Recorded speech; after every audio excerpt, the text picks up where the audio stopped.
G'day, Jed. Thanks for having me over. This is a nice place. That's alright, man. Yeah, no, it's been really nice. We've sort of settled in now. Yeah, it's all turned out really well. I do feel like we're forgetting something.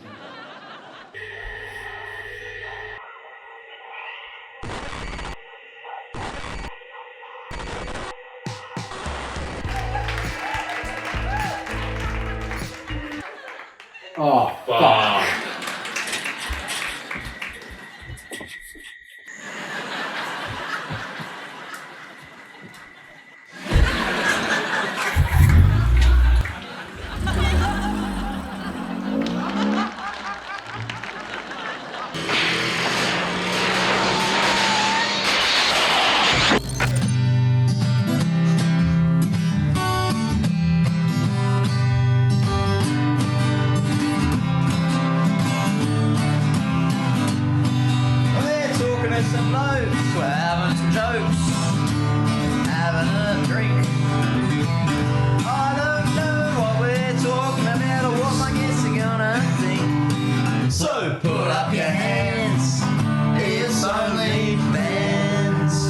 OnlyBands Podcast.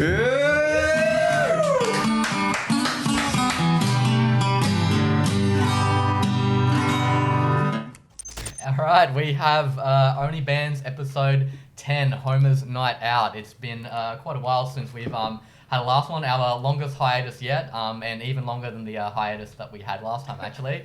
As you may be able to tell, we tried to dial into the Matrix, but it didn't quite work. Anyways, as usual, I'm your host, Quintin. And I'm Joe. And I'm Jed. And today in the studio, we have Full Flower Moon Band. I'm Babyshakes. I'm Luke. I'm Caleb. And Marley and Christian are in the band too. We should put them on the green screen. Alright, we might have them dialing into the Matrix later on. You've just come off tour with Teen Jesus and the Gene Teasers. So tell us how the tour went, and do you have any highlights to share with us? The ARIA award-winning Teen Jesus and the Gene Teasers. Teen Jesus now. Highlight. Sydney. Yeah, Sydney was the Sydney's one. been really showing up lately. It was very hard to crack for us for like a while. And then this year, it's just, the Sydney show was, I'm going to sound like an idiot. It was explosive. Wow. Is that just like Sydney anger? Like they just fucking hate living in Sydney? They were all under 18s shows, so I don't think they had the anger. They're not there yet. Yeah, it was really sweet. Actually, one of the fans DM'd me today about our show tomorrow in Sydney at a pub, and she was like, "Is this one under 18s?" And I was like, "No, babe. Like most of them are not."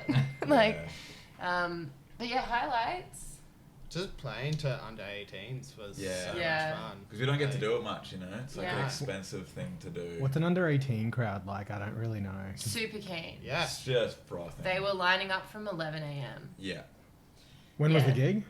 Like Teen Jesus didn't play till 10. Oh, wow. Like yeah. on some nights it was 9. Yeah. But the enthusiasm and the energy. Yeah. Like I started getting a bit worried, like this was a few years ago, but I was like, man, are we asking a lot of the audience to, wait around till the headline show and then play for an hour plus? And, Me as an old dude, Yeah, my it's back's a starting to lot. hurt, bro. But like, then the under 18s crowd just, you don't think about that because they are so ready and so energetic. They don't think past the woo. Yeah. I remember when I was younger, freshly 18, they had a Valley Fiesta on, and I remember just being there from the very start to the very end for close to about 10 to 12 hours, and I I by the end of it. Yeah. Totally. I can't really do that now. It took you back to that, like being so excited about just seeing like 6 cups of red cordial. My first Falls festival, it was like my third festival ever, but I'd only ever been to like one-day festivals. So we went to Falls, and my mate literally like half an hour after we got there left with heat stroke, and I was there by myself for my first ever camping festival, and I remember just being so excited. I did not leave the barrier from like the first act until it finished. Yeah. I think that's the thing as well. Like, you remember every show you went to pre-18. Yeah. Before you could drink at the show. Until you could lose your memory. Yeah. Yeah, like I remember every gig I went to pre-18. Like, Yeah. I got trampled at Parkway Drive, I remember. Yeah. I feel like there's an initiation there that happened for most people that are born around our time. It's like, did you go to a Parkway show under 18? Yes. Was it at the PCYC? Maybe. Yeah. Was there someone on the boogie board? Yes. Yeah. Did you guys know Teen Jesus before you went on tour with them, or did you meet them, for the first time on tour? Well, we'd had Sonic Reducer support us on our album tour in Wollongong, and we didn't know this at the time, but Scarlett, who plays in Teen Jesus, manages Sonic Reducer and is related to the lead singer. She's sister of the frontman, I think. So we figured out on tour, but we'd already been offered the show at that point, and we were already like, yeah, let's do it. So, yeah, it was really, that was also a highlight, was just like, the crew. It was pretty such okay. a crew. That was so cool. That was so fun. Yeah, we love you. Are the Teen Jesus girls awesome to work around? Yeah, they were very cool. What was it like to circle back to playing the Princess Theatre after your earlier sort of a headline show? Did you get flashbacks to it? I'm assuming there was far less pressure. That's it. It was sick because it was just as cool, but we were like, whatever. Yeah. On our gig. Yes, it was quite close, really, to have played the headline and then the support. But Princesses started to feel like a new, I don't know, like we've played a lot at Princess now, which is about a real 4 or honor. 5 times now? Yeah. Oh, just that a venue that I've looked at for a few years and been, one day, and then to have a run of shows there that have been pretty well received was very real. Yeah. I've been seeing the Princess as kind of like the new Triffid. Like, it's like, you used to really crave playing the Triffid, but now it's like, no, I want the Princess. And I think the Princess is probably even smaller cap than the Triffid, but it's the... It has a larger cap technically, but that's because of the upstairs. But because of the upstairs, the division, I think the floor is actually a little less than the smaller. Triffid. That's what I was thinking, and it's just like, but it's the actual vibe, it's the air, it's the height, it's everything. You're like, what? Even though the hanger's fucking Can wild. we put on the green screen the capacity of the Triffid and Princess Theatre? Because I think you're wrong. I think it's 700 Triffid, 900 for Princess. 900 Princess. Okay. And then I think it's, but maybe the mezzanine is 900, but I thought maybe mezzanine made it higher than 900. Well, the Triffid's 500 without the mezzanine. As soon as they hit 500, they go 700 upstairs. Yeah, that's what I think. Oh, expect stats. He's like, he's like the guy on the podcast that does all the... Unfortunately, we don't have a JD, unlike Joe Rogan, but it's not like he does anything on Joe Rogan's podcast anyways these days. It's just weird with the Princess. It like popped up out of nowhere because it popped up like COVID times. Yeah. So it's like this secret almost. It was a Hillsong for 10 years. Yeah. Yeah. It used to be a proper theatre back in the day, and then for the better part of a century, it was literally anything but that. And then I think the people from the Tivoli bought it, and they were like, "Oh, we've got all this real estate." The oldest theatre in Queensland. Really? Yeah. Beauty. I have a lot of Princess facts because every time we play it, I re-Google it. So I read that it was your father who made the Megaflower monolith case. Is the one on the album cover the same one that you had up on stage at the Princess? And I guess you can see some potential inspiration in 2001: A Space Odyssey. But how did that idea sort of come about? All right, like I'm gonna have to steal Mac for a Yeah, minute. go for it. All right. It's time. Okay, monologue time. At the photo shoot, it was originally going to be 2 monoliths. So my dad made 2 right angles of stainless steel. They're a single sheet that he bent in half and like put a frame behind it so they could stand alone and we could like sandbag them. So there's a couple shots that didn't make it to any press, which is me with like one that I'm standing beside and one in the distance. But it didn't have the same like energetic charge as just like the monolith. So the Space Odyssey thing, it's like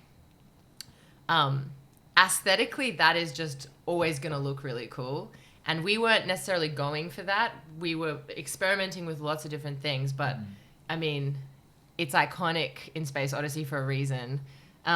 So we went with the cover that we have, and then at Princess, because the idea was always to mount it behind Luke's drums, he's now combined the 2 right angles into one. Did he? Yeah, he combined it into one solid structure. So I wish my dad was here. There's a lot of logistics, right? Because it's mirrored stainless steel. So it's actually super like a mirror when you shine it up. So the logistics of shooting that or having it on stage in a way that it doesn't disappear is really, it's like It was shining into my eyes. yeah. it's a real art form. So it's not actually a square, it's a rectangle, which means that when you put it on an angle so that it's reflecting weirdly, it looks like more symmetrical than what it actually is. Yeah, it's a depth of field. Yeah, like a little light game. And then he made it kind of gig safe. We were kind of like shaking it as hard as we could, being like, it'll hold. Yeah, because it's heavy and it's very real. It's very stainless steel. And the Space Odyssey thing is super cool, but for me, like, I actually love that my dad's a sheet metal worker, and it was the surrealism and the grandeur of saying, like, let's get a giant piece of metal on the front of this album was kind of the guiding light. And it was going to be a mirror for a little while, but I was like, I really like stainless steel, and my dad can do it, and yeah, it was cool. You spent the middle of this year on your first overseas tour as a band. What were the highlights, and how did the UK and Europe crowd compare to us over here? You got to talk about London. Well, yeah, London was our first show of the tour, and they do it like a bit differently. It was a free show, but you kind of have to like register to rock up. And yeah, we had over 300 people like pre-registered, Crazy. and it was like what, a 100 cap room? Yeah. Like, it was a small room. And it was heaving. It was, And we all cried. yeah, We all were just like, on stage, like, oh, what is happening right now? Fighting back tears. But it was nice. We got humbled pretty quickly. After that, yeah. Once you hit like Manchester. So we're like, we can expect 300 every show. Birmingham's like, no. We basically, played the bearded lady in every other Yeah. city except London. And Edinburgh, shout out Edinburgh. Edinburgh was sick. Edinburgh turned out as well. Yeah. That's good. We all fell in love with Edinburgh. Fucking nice. Yeah. I've heard So a lot what- of people say that, to be Yeah. honest. Yeah. What's your favorite venue or like place in Australia to play? I feel like the more I get into this industry, the more that's a controversial question. Yeah. I've interviewed a few like bands for the Quickfires, and I'm like, what's the best whatever thing that happened at this venue or that venue? And then sometimes we have to censor the venue names because they're like, I don't want to tread on any toes because you have to play there again. Yeah. But this happened here, and we did not like it.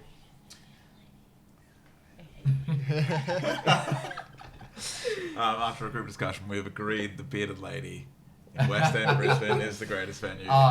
We're running the OnlyBands Music Awards for this month because it's Oz Music Month. Which will be over by the time this podcast is out. Okay.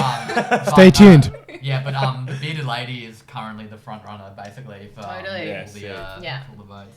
It's important. It's like, it's really important. It's one of those like small venues that's actually held through all of this shit in the last 5 years. Yeah, you can, for sure. So we're all like West End Yeah. people, and the gentrification is creeping up the street, right? And Bearded Lady's standing strong. It's and coming from both sides. Yeah. Middle. We want to see it. We want to see it stand strong. What's the cap at Bearded Lady? Oh, it's like 100, but if Jamie likes it, it's 160. Yeah. Our photographer Dakota, she was talking about how they had to put a temporary ban on hardcore shows there because like someone almost like put a hole in the wall, and like they were like, we can't afford to pay that hole in the wall, so they had to. But they seem to have brought it back because me and Stephen we went to a gig there the other day and it was hardcore bands again. But it's like it definitely is very much held together with the goodwill of the West End community for sure. Yeah, it's a beautiful, beautiful spot. Love you, Jamie. But circling back to the UK and Europe.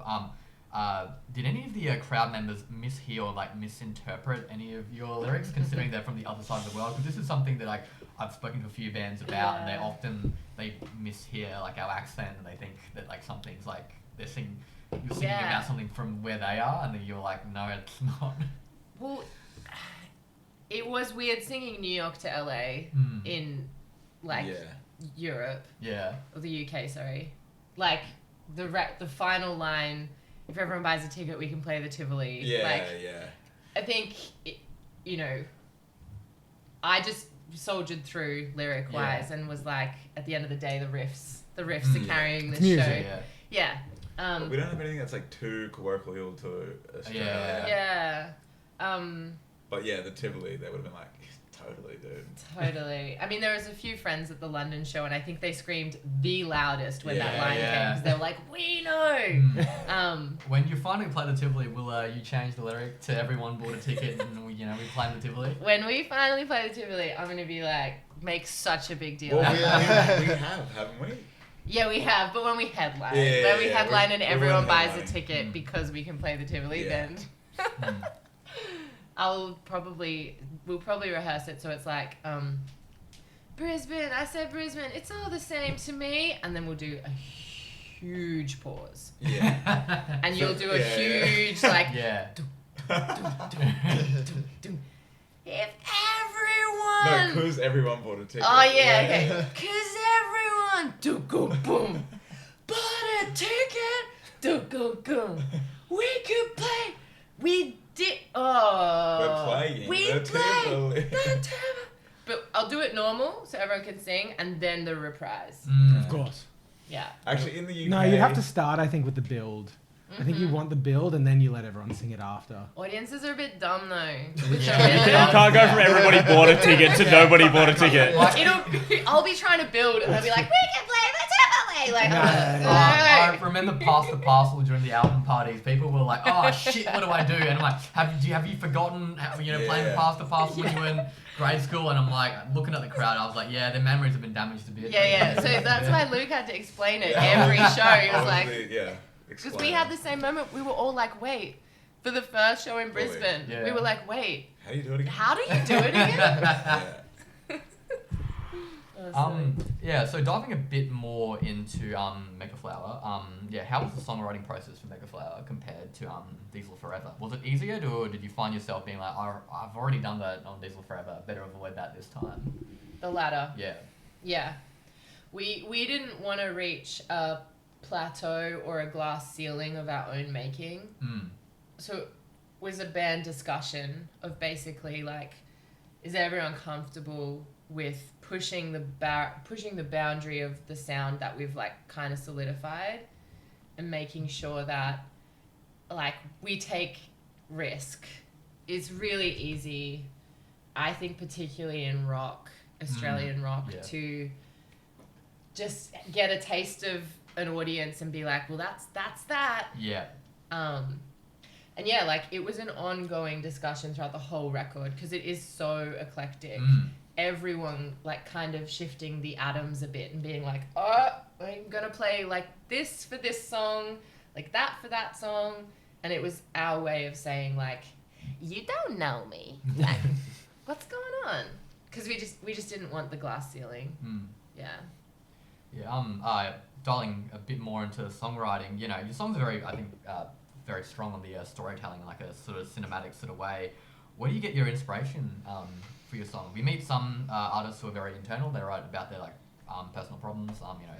Maz from Wax, I think, is definitely one of those. And then we meet artists who are very external, like almost artists who sing about like fantasy themes, and they sing something that's completely away from them. Like, where do you guys sort of fall in? What do you think? I'm the latter again. The latter? Yeah, just like the I think particularly as a female songwriter, like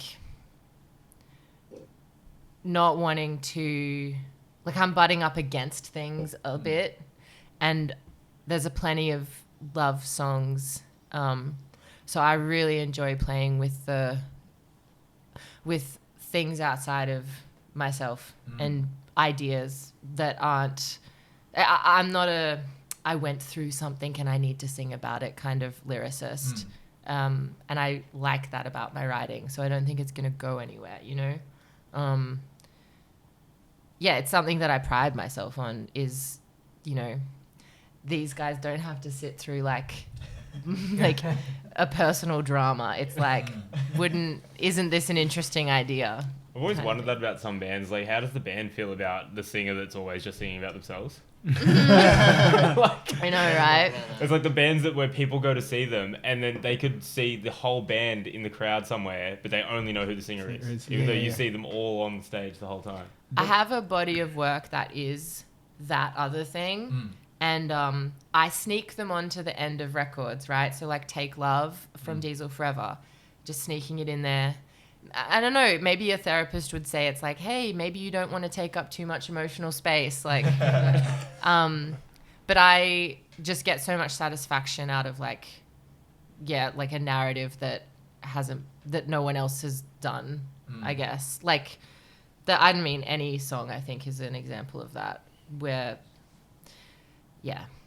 Was there a direction that you were sort of planning on going with Megaflower, or was it kind of like just different levels of inspiration sort of approaching each song?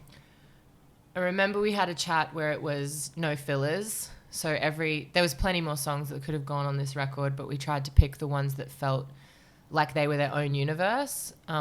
So just compiling a series of tracks that we felt strongly about, and that kind of became a concept in itself. But it was scary, and I felt like we all had to take a bit of a leap because I lean very heavily on themes and narrative. I'm a real album person, and to not make a cohesive thing, I had to kind of tell myself, well, that's a theme in itself, isn't it? Like, there was many discussions about like that, but I knew, like, I tried. I really said to the universe, like, give me the narrative, like, give me the theme. And the universe said, just make it Mega Baby. And I was like, okay, that's all we can do. Was it a difficult process deciding the order of the songs, or were they written to be in that order? No. Yeah, it was difficult. That track list was a group chat half an hour before the track list was due. Like, shame. And as Kate said, like, the lack thereof theme is the theme. So we were like, oh, how does it make the most sense? And then, I found that album for me like the drudgery of my own existence. Like, that's kind of what I felt when I listened to it. It was like every song kind of just made you go, fuck, this sucks. Like, there was just this like internal, like, I'm getting beaten down by every aspect of reality. And it's just like, I'm just everywhere, and I'm just like you thought you were here to have fun. Like, when I was setting up the podcast, I'm just like, fuck, here we go. We're just doing the work. We're doing the work. We have to do it. And it's just like, this is my reality, and I have to push through it. And it's just like, okay. Okay. And that's what I really felt like was the theme. It was almost like the ability to just have to keep continuing despite, I don't want to. Almost, I'm not going to confirm or deny that, because I think the Megaflower as a body is kind of like, we've left it so open to people getting what they need from it, because it is like, how do you even... Like, we couldn't even find the track listing. So, like, 100%. But there's going to be other people who are, like, on a completely different level. And all I can say to it is we tried. Like, we did artfully, like, absolutely everything we could to make this a body of work. And that's our offering, right? And then it's like, let you get washed around in the sea of it all. Maybe there's something in it, like, you know, the mirror on the front, the monolith. Yeah. It's like a mirror. It's a trip. Shows you It's a trip. It's a trip. It's a straight trip. And I would love to be someone who could listen to it for the first time, because I really do think we like come at you from like it's pretty different places. Yeah, it definitely touches upon like a lot of like different sort of aspects of like, I felt like it was like a lot of the songs, it's telling someone's like the story of multiple sort of different people, but it's all shared sort of human experience, and we all go through these things. It's what, you know, this narrator in this song is going through, and then we have completely different person, different sort of, you know, different place, I guess. Totally. And I think I'm able to do that because I'm not a writer that is like, me. This is me. Like, there's like definitely like different parts coming in. You each have a favorite track off Megaflower though, that you know, I guess you enjoy playing, or if it's, you know, resonates with you a bit more, even if you tried to make. I feel like I got a bit of a controversial one. Go. I love Alpha. Yeah. I love Alpha. Yeah, Anytime- we should play it live. Anytime, I think we should. Yeah. I just want to hear Luke play 16ths on that on the hi hats. Like, that's all I need in my life right now. Yeah. I think maybe Super Like Me. Yeah. It's hard though because, we released some early as singles, right? And they were the ones that we got the mixes back first for. So like Tony would send back the mixes. And whenever we got a mix, we were like, oh, and we just like spam listen to it because we were so excited. So the ones that came later on, maybe are my favorite because I'd listened to them less and they're like almost fresher and exciting to us still. I've just recently like rediscovered West Side. West Side is probably my favorite. It is a really good song. There's footage of me at the Triffid crowd surfing during that song. And I Yeah, completely wipe out and I landed right on my head. I thought like the crowd like to the sides are not prepared because that show it was the crowd in the middle who were like, oh shit, let's do this. Yeah. So I'll always remember that. Although I've seen that footage. Yeah. That's good. I think also in terms of just like album recorded stuff, West Side, because that was probably the most organic for the recording process. Like we went in, the band like landscaped it, gave it the full picture, and we recorded it and it was done and it was put out. Whereas a lot of the rest of the record was us like finding and betraying and falling in love with different elements of the song, and it was a lot more of a complicated thing. So I might fall in love with those songs in a year. But yeah, I rediscovered West Side recently and was like, damn, that was clean. Like that was a in flow and out. song. Yeah. It was the most live to record. Like, Totally. One room, one day, bit of multi-tracking, but it was like bang. It was there done. Was West Side one of the most more personal songs that you guys had on the album, or was there? No, West Side was the most. I had to forgive myself for sitting down to do the work. Yeah. I really had to forgive myself because I often take like an immediate channel of an idea, I put it on the page and we do it, and it stays pretty truthful to that. West Side got in pre-production so many iterations that I had to like forgive me. It's the essence of it was a rap song, so I wish you guys could have heard the very, very, very first demo Kate had. I can send it if you want to play it on the podcast. Yeah. You can do that like in 20 years. You release that anniversary album as the demos like Linkin Park did. Yeah. We could have it as the intro and outro music this time. Yeah. A great No, rap. it needs context. But the thing is, it's because I love Enemy, Super Like Me, Illegal Things, Alpha, Man Hands. I love those songs. It's very hard to believe that they are finished and that they are public, because a part of me like still wants to be their mother. And there's just so much emotion as to did I do justice to Cowboy? That, I think Cowboy was definitely one of my favorite songs on the Oh, album. I'm glad. But I really like Man Hands. I like the line where it's like you work for your dad. I just know so many people like that, and it's such a good definition of those people. Like they've got no aspiration in their life. It's really fun. I have a buddy that, not a buddy, but a buddy. He's a mechanic. Yeah. His dad's a mechanic. When you asked him why does he do mechanic, he's like, I don't know. Yeah. And you're like, what the fuck? How do you not think about what you're doing with yourself? Totally. Like that blew my mind. I was just like, oh, true. You've never thought about why you're a mechanic. Sounds like the easier life, to be honest. Honestly, he's just like, fact. It's like we're all like existential. He's just like, well. I love working on my cars, but to do it to other people's cars would be depressing. Oh, I reckon mechanic would be the worst job in the world. Yeah. Unless it was like just doing jobs that you wanted to do and just doing like customizations and all that sort of stuff. But if you're just servicing grandma's car every fucking day. Another Barina. Yeah, exactly. I honestly always kind of hated music festivals. Like as a fan, it's a bit of a shit experience almost for the last 10 years. Yeah, but being in the crowd at a music festival is better than being in a crowd at any venue. If I agree. For the right act. Like, Yeah. I would rather see Turnstile. Like, I was so upset that Turnstile Splendor got cancelled because I wanted to see Turnstile at In a Splendor. Because festival, I think yeah. that would have been the best place in Australia to see Turnstile, at the amphitheatre at Splendor in the Grass. Yeah, imagine all those cunts fucking two-stepping in the fucking... yeah. Like, I think River Stage would that be better, but sure. It's the no smoking inside vibe. Yeah. It's the drinks line vibe. It's the no BYO vibe. I want to go back to Rolling Stones Circus.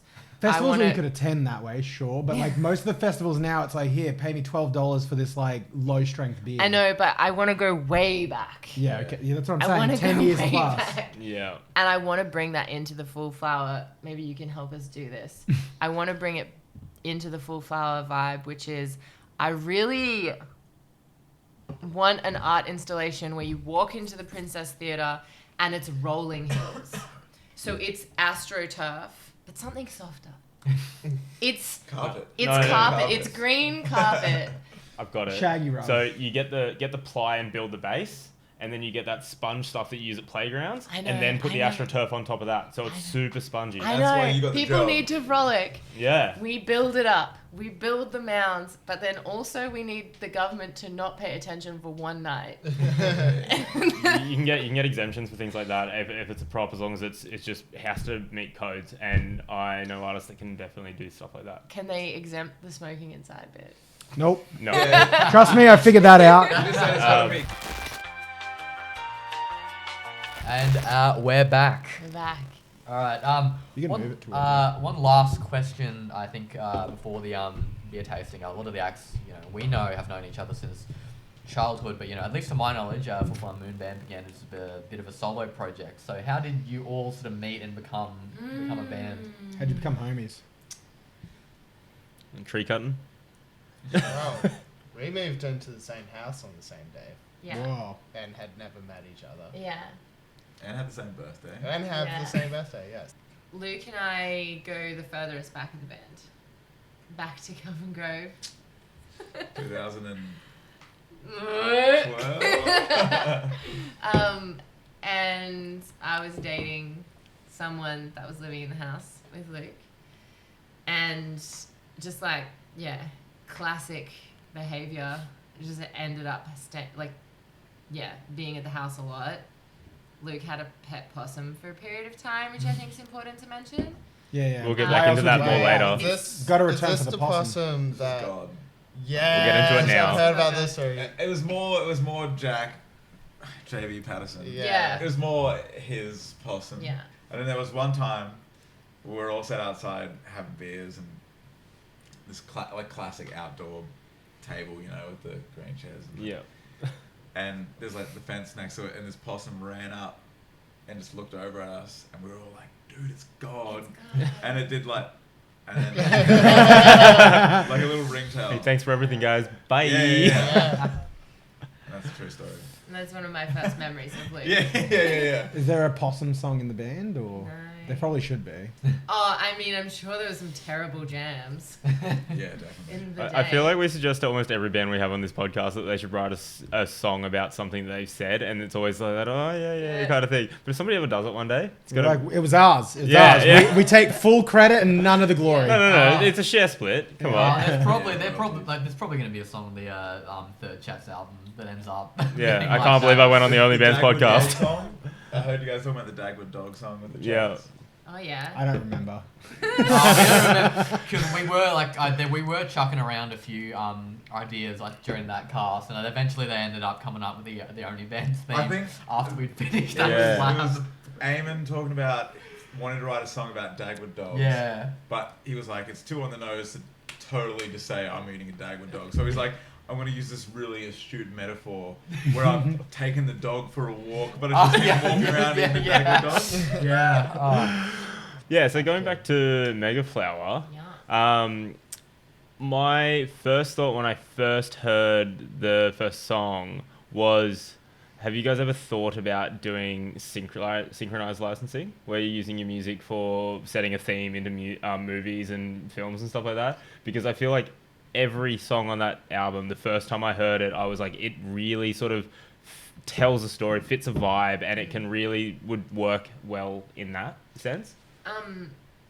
Yeah, you're spot on. don't do it to get syncs, but I often when I show the band demos, it's actually synced to movies that I've edited from YouTube. Yeah. So that's like a big part of my process, and it has been for years now, where I'll download something that I'm really into at the time, and I take out the characters that I don't like, and basically I use it as a vibe check. So I input the movie into my Logic session. Yeah. Although like that's becoming problematic because now we're working with like more advanced stuff. I need to be in Pro Tools, so I don't know how the movie's going to fit in. But yeah, there's movie vibes because I am really wanting something that can encapsulate as much as a movie in each track. And there will be different edits for each song. So Enemy was a clip from the 1972 A Little Prince film that had Bob Fosse dancing through the desert as a snake.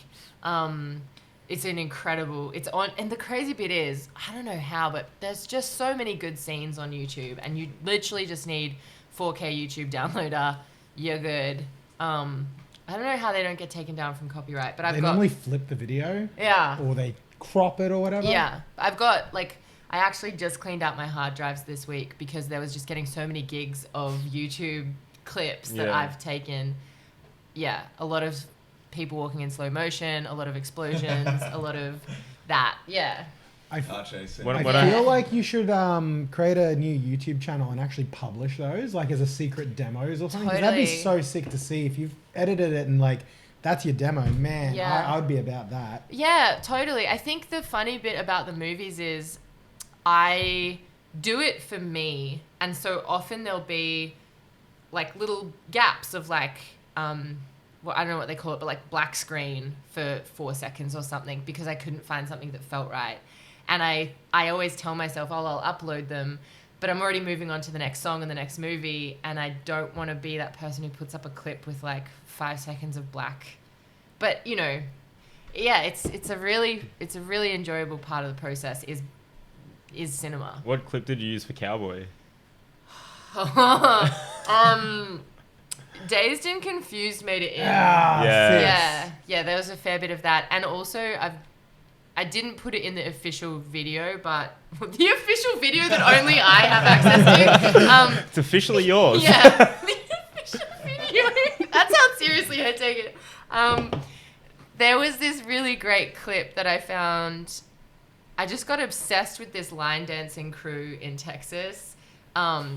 Yes, they were just really hot guys doing line dancing. Understandable. And I didn't use it for the track at all, but I studied the BPM of their line dancing like a freak, and like imported it into Logic and fully BPM'd it to find the BPM like a total nerd. Because I was inspired. Yeah. I just really want people to line dance to something in our catalog. Line dancing is hot. I can't emphasize that enough. I mean, the only time I've ever heard of anybody doing line dancing was my grandma, so I can't see it the same way. Okay. But I have seen it, and I think it is really cool. I think if style. you find the resurgence and the people doing the classes that are young, it's pretty cool. I might definitely look into it. They tried to get us to do a bit of line dancing for our high school formal. That's what I was thinking. And no one was about it. See, Was that a Queensland thing? It's actually such an art form that like, okay, do a line dance. You can't. You need to learn it, and it is an art form. And look, I'm not that passionate about it, but I'll be the spokesperson right now. No, but you enjoy it. I enjoyed it for Cowboy. We might actually launch into our first beer tasting. Let me try to drag up whether they actually have any tasting notes. Because when we did these back when Jed used to work at a prop beer place called Tipple's Tap, like oh yeah, we know Tipple's they'd Tap. usually have like tasting notes for it, but this is just like a bit more of a commercial beer, so.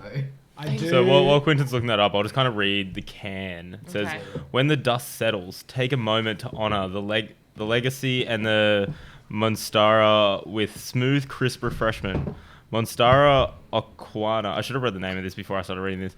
Monster Dark. Canal, I think, something like that. Is brewed using the finest quality ingredients to create premium lager of unseen magnitude. And I ran a craft beer bar for 2 years, and I've been at a lot of breweries and a lot of brewery tours. And I tell you what, every single one of them tells you they use the most premium ingredients, and they just don't. They don't. You can taste it in their beer. You can see the bags it comes in. No. I have found the tasting notes. I think Should we guess them, or are you just going to tell us? Would you like to guess? Isn't that beer tasting? Are we meant to guess? We're going to guess. Yeah, okay, go. All right, everyone. Okay, and then I you guess can everyone tell us have if a we're on guess. track. Yeah.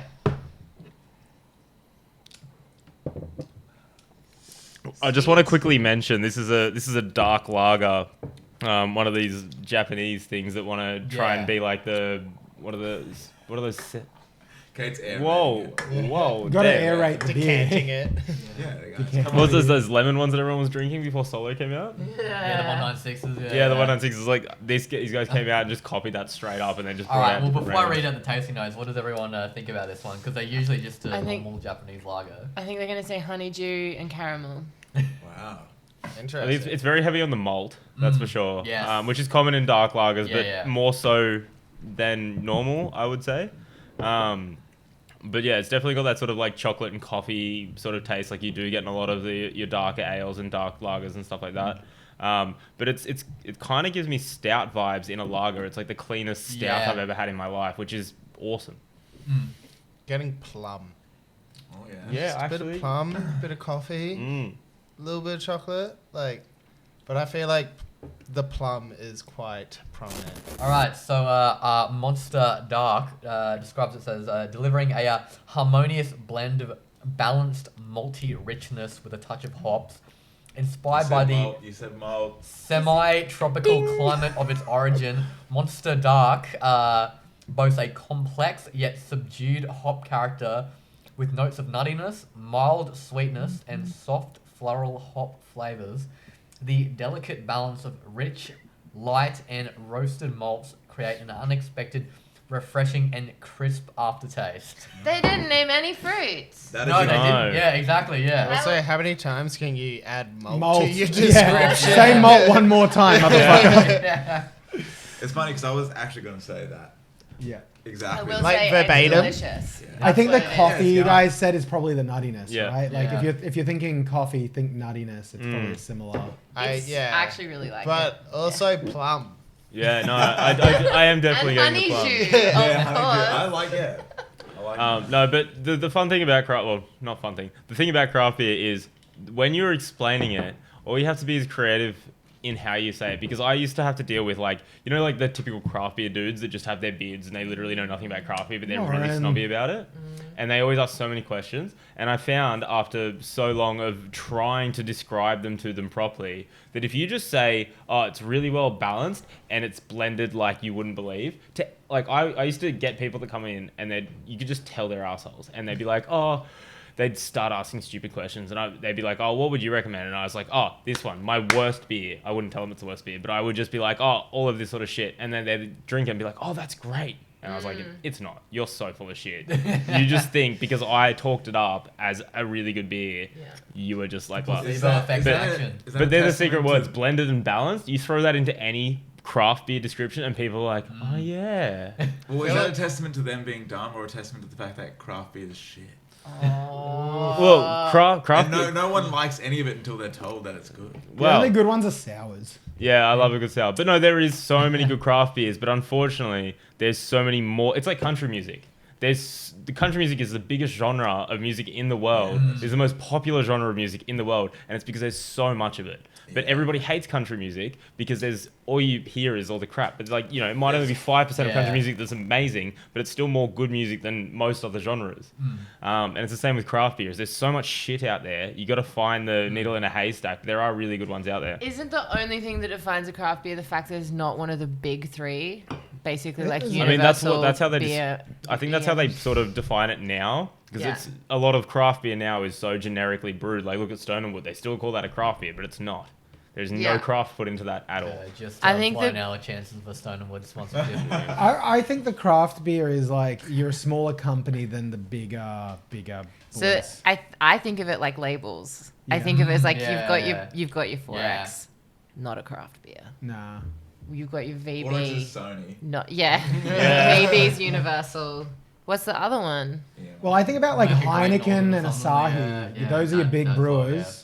Like Yeah. Heineken, Asahi. Asahi. So which beer would be Heineken. Rat Bag Records? Okay. And Junie's Lager does not count. Nah. I was gonna say Coopers, but nah, that's like family business. They're also like religious Coopers would be conservatives. like. What's the This is little... so silly. Who's a religious conservative sort of lady? Yeah. But like pretty good too, But because it's like so Cooper's beers are good fucking that we'll just good. forget about that. You'll forgive Conservative it. bit, You'll yeah. forgive Coopers for so much. Yeah. But yeah, who's that label? Could be Sony. It might. Yeah, well, Coopers Can't is go- like we can't say the it on the longest. pod, sorry. Coopers is one of the biggest independent, because the agree? Coopers are still independent. They're one of the biggest independent breweries left in Australia Yeah. because they're the only ones that haven't sold to They 4X are. and Asahi and whatever the other ones are. Which But is if you are that big, okay, are you still considered independent? Like Yeah. Yeah, Yeah, well, it that's is. the final. Like same Kylie with- Minogue same was with- nominated for Independent Artist Yeah. at the ARIAs this year, guys. Who was? Where are we drawing the line? Kylie Minogue. Kylie Minogue, independent. They're in Or labels. did she just sack a label a week before the ARIAs? Yeah, True. I don't know. 'Cause that qualifies you as independent in the It's very yeah. odd. Well, I mean, it's it's the same. Yeah, same with music and sort of craft beers. As I guess we've sort of been discussing it. It's the fine line at this point when you get sort of big. I know so many bands who are like technically independent, but like they're like it's. I guess they've got everything except a label behind them now. Yeah. So it's Still like rely heavily on outsourcing. so it's like, you don't have a label technically, but like you've got the touring company and you've got management and, you've cut out, cut all these deals with the other companies, right? Yeah. Are you independent anymore? Well, that's, same with craft beer places. need like a- the You need big people ones, to support you no matter what. Like the Yeah. reality is, Yeah. if Need you're a gonna do anything referendum. big, you have to. Yeah. You can't What be an defines independent big independent? person. Yeah. What Yeah. defines independent? Like, who? Maybe it's just who owns your music. Maybe that's the biggest definition of it. Like, who actually owns your music? Well, who gets owns final your say beer? in how it's published? Published and put Yeah. out. Yeah. Before we, we'll probably do another beer after this, but before we get into that, I want to get into some very deep Full Flam Moon Band lore. And before we get to that, what did everyone think of the beer? I liked It's it. good. Any more thoughts? Nah. Oh, well, that's it. Go, Quintin. Yeah, it was like Great. you said, it's a very clean, dark beer. It's a very filtered stout that is very Yeah. sessionable. Because stouts are yum, but then... Again, these are the words you use in craft beer. Sessionable. But yeah, so I want to know, I want to ask Kate, what was it like doing your first album, Chinatown? You know, it's an album as well as a short film, which I watched while very stoned, so I didn't quite follow what was going on. But was it always meant to be both, or did sort of one idea come and you were like, oh, maybe I should do the other at the same time? Well, this loops into the movie thing we were talking about. So at that point, I wasn't downloading other people's films. I was using footage from my Handycam when I wrote the record because I don't know, somehow I ended up with a bunch of Handycam footage that felt really potent. Like I was living on Mount Nebo and Mount Glorious over the years that I was writing those songs. And there's like a lot of emotional charge in that period of time. So I was kind of using the Handycam videos as source material for the songs, and a lot of the record actually has samples from the audio of the camera, which I think helped create like a bit of a soundscape. And thematically, it came to me super clear about this like utopian future. And I really was young enough to be like, I have to say this. And that's how it turned into like such a conceptual record, was not by me sitting down saying, I want to make a sci-fi album, but it just needing to happen inside of me. Which, again, speaking to my songwriting, is kind of funny. Like, I was going through a pretty dark time, and I made a sci-fi album. Like, I didn't sit at home and make... Yeah, you disassociated so far. Yeah. You're in outer space, you know? Yeah, I'm playing a lot with that word disassociation lately, actually on new material. Like, I'm really interested in this idea of, I guess maybe because I've done so many interviews about this stuff, where I'm like, yeah, let's look at life. So Chinatown still means the world to me. I put a lot of myself in it, disguised as art, and I'm still really proud of it. Yeah. Yeah. Chinatown's sci-fi. If Megaflower was a film, what sort of film would it be? What about Diesel Forever? I feel like Megaflower might be like a like an anthology film. But what do you think? I've written it. I know exactly what it is. To me, it was a Western. Oh, cool. Yeah, I got a Western vibe. I'd also got Yeah. the Western vibe. I'm Clooney, like, I don't know, like... To me, the Megaflower film exists. And it's... Have you guys ever seen that Pink Floyd scene where they're eating oysters in the studio of the Pink Floyd session? Is it the Dark Side of the Moon sessions? Yeah. Yeah. Oysters are quite good. Yeah. So Megaflower as a film is That's- that We can scene. recreate it right Yeah.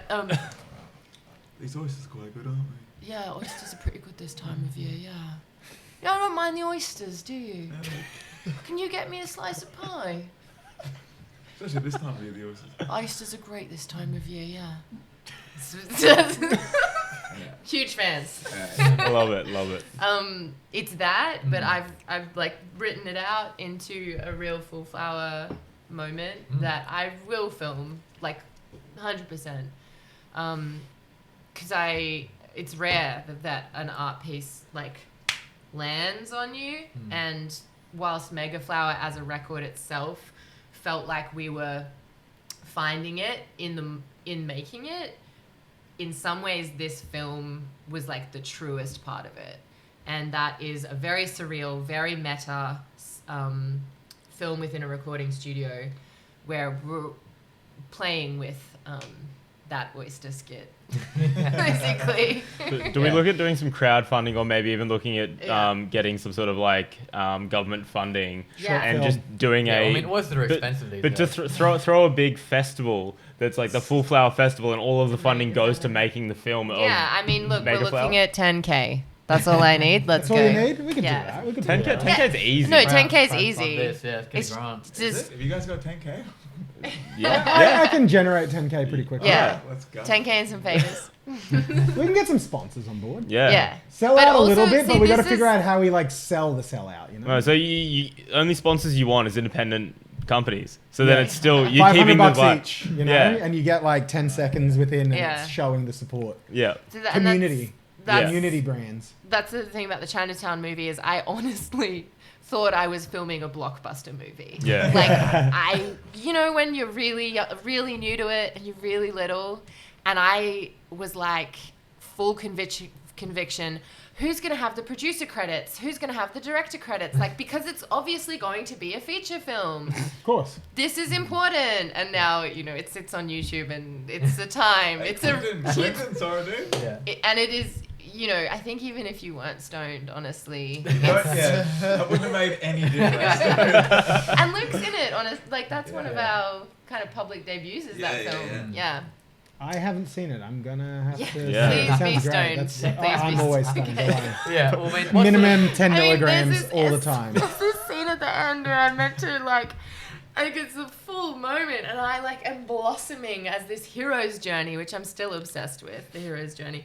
But I'm blossoming and the only thing I'm wearing is a blue swimsuit. Because I just thought of course, I'm just gonna emerge from this harem of beautiful women dressed in robes, which are just spotlight cutoffs. Yeah. Attached with safety pins, and I'm blossom, and I'm I've arrived. I'm literally singing, I've arrived, and I'm in a blue Speedo. I think it's brilliant. I'm so sold. Yeah, thanks. So sold. What sort of film would Diesel Forever be like? I sort of imagine it as almost, I don't know if you guys have ever seen King Gizzard's a bootleg Holiday from Hell, where it's just footage of them on the road. I don't think I have. Yeah, but you get to hear a lot of the stuff would end up on their later albums, like literally 5 years before it came out. But that's sort of what I'm imagining sort of Diesel Forever as, like just different sort of I guess parts of people in like showbiz or who are like, working in like music, basically their own sort of stories. But I guess almost a prequel documentary. Yeah. Yeah. Diesel Forever was cut to Mad Max. Yeah. Oh yeah. Mad. Yeah. Old school Mad Max, OG Mad Max, or new school Mad Max? Mad Max. I reckon if Diesel Forever was a film, it'd be... Not the new? Yeah, Fury Road. That's one of my favourite movies. I love it. No, if Diesel Forever was a film, it'd be the period between Mad Max 1 and Mad Max 2. Mad Max 1.5. The fill-in. Yeah. I get a bit of a bike riders. It's a recent one, but that's what bike we were anticipating. Bike riders. Bike riders. Bike riders. They heard Diesel Forever. Yeah, they made the film. That's actually what happened. Yeah. We're heavily inspired by bike riders right now, so stay tuned for that. Diesel Forever 2. Yeah. Can I just say to the podcast real quick? Can I just also mention Birdman is a huge reference for Megaflower. Yeah, like the allness creation of it. Of the creation. Yeah, the meta-ness and the what are we seeing? Where are we going? Why am I going? I think that speaks a lot to the tracks and where you go with it, and for me, visually, what I would want our movie to look like for Megaflower. Yeah, I could see that. Actually, it's a beautiful reference for a film. Yeah. So, we're back, and we've got Beer 2. We have the Betty Ray's Easy Haze. Betty Ray's is an official. This is an official call out. You need to actually respond to our emails rather than being like, we'll check it. Come on the podcast, boys. We can vouch for the experience, guys. It's a good time. And in true OnlyBands fashion. Nice. I want to suss this design out seriously. Okay, there's a road. There's a blue, which I guess like the ocean. The ocean. The ocean. The ocean. I can't say the ocean without saying it like the ocean. There's kind of like there's like kind of like lightning stripes or like some like essence of chaos above the Betty Ray's logo, and it's convenient that Ray's rhymes with haze, isn't it? And then we've got, thank you, brewed and canned across Australia by Green Beacon, and an address.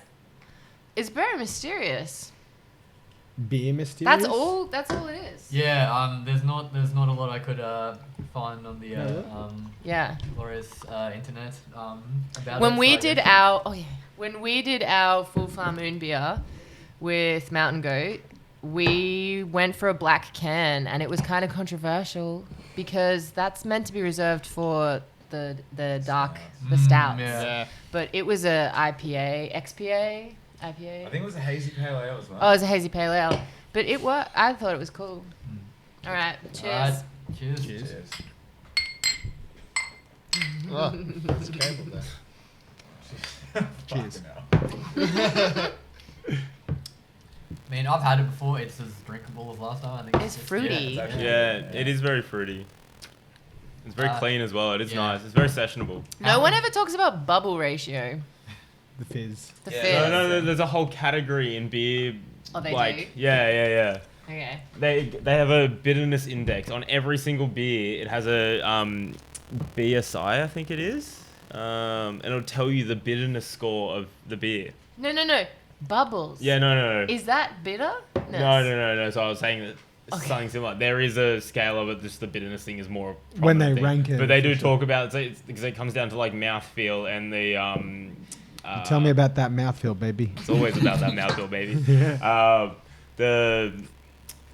I've lost my train of thought. The bubbliness of Next. it. Like, I'm sure there's an official term for it. Yeah. Does it feel good in your mouth, Jen? The carbonation, it's the carbonation of the beer, yeah. because it's how it brews and sits with the everything without getting too because if it gets too heavy and it's like not filtered enough and it's more hoppy and fruity and all that sort of stuff, and that's where you get a lot of the bitterness from as well. But the bubbles, it's all about the carbonation, and it always changes the mouthfeel as well. So we will have we'll probably just have a really bad photo of Jacko up on the green screen. But imagine him saying this: We love playing music and drinking beer. The two go together like jam and pikelets. You wouldn't trust us to brew the stuff though. That's why we've teamed up with our mates at Green Beacon to bring something special to wrap your laughing gear around. And then it just says rip. I assume that they're trying to say, no, like rip into whatever, but that's where the tasting notes kind of are. Well, does it make you want to drink beers in the sunshine? Yes, I do believe that, yeah. Spend your lifetime drinking beers in the sunshine. I very much feel like this is the beer they're talking about in Sober Coast. This would be good on the beach. What a plug. I mean, as far as hazy pale ales go, it's actually quite nice. Yeah. It's not offensive. No. Sessionable. It's great. Yes, you've spent a lot of time with each other on the road, touring now. What's the strangest habit that you've learnt about that each other have? Who snores the loudest? I feel like you've got to be doing so much work on your hair. Like, everyone's like, bro, hurry up. Like, stop working on your hair.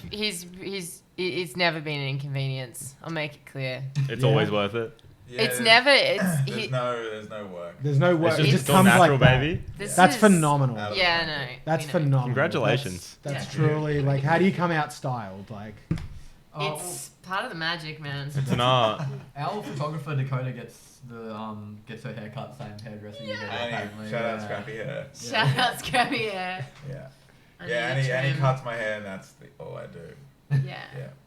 Christian is likes to do a side hustle hairdressing backyard cuts, Rocco cuts. Yeah, but shout he out is not Rocco. allowed to touch Luke's hair. No one's allowed to touch it. I've been cutting my own hair Except for about 15 years. I believe that. Yeah. This is definitely the worst one. It was really hot the other day, and I was just having a panic attack, and I was like, buzz cut. No, it looks good. But yeah, no, I can fade my own hair even at the back. You should give I can actually Rocco's say, rock and roll haircuts a shot. Yeah. Yeah, I think Rocco would do I it. think You could Rocco also- would Rocco's good, but I clean got a you guy called up. Nick, and I smoke bongs at his place. Yeah. So, like, it's the only time I smoke bongs is when I see my barber. Nick's I don't custom believe cuts. that. You don't believe that? The only time you smoke bomb. No, he vapes. Oh yeah, no, I only vape. He only I vapes. take Oh, vapes yeah. through a bong, but I don't like combust bongs. The only time I do that is at my barber's. Combust bongs.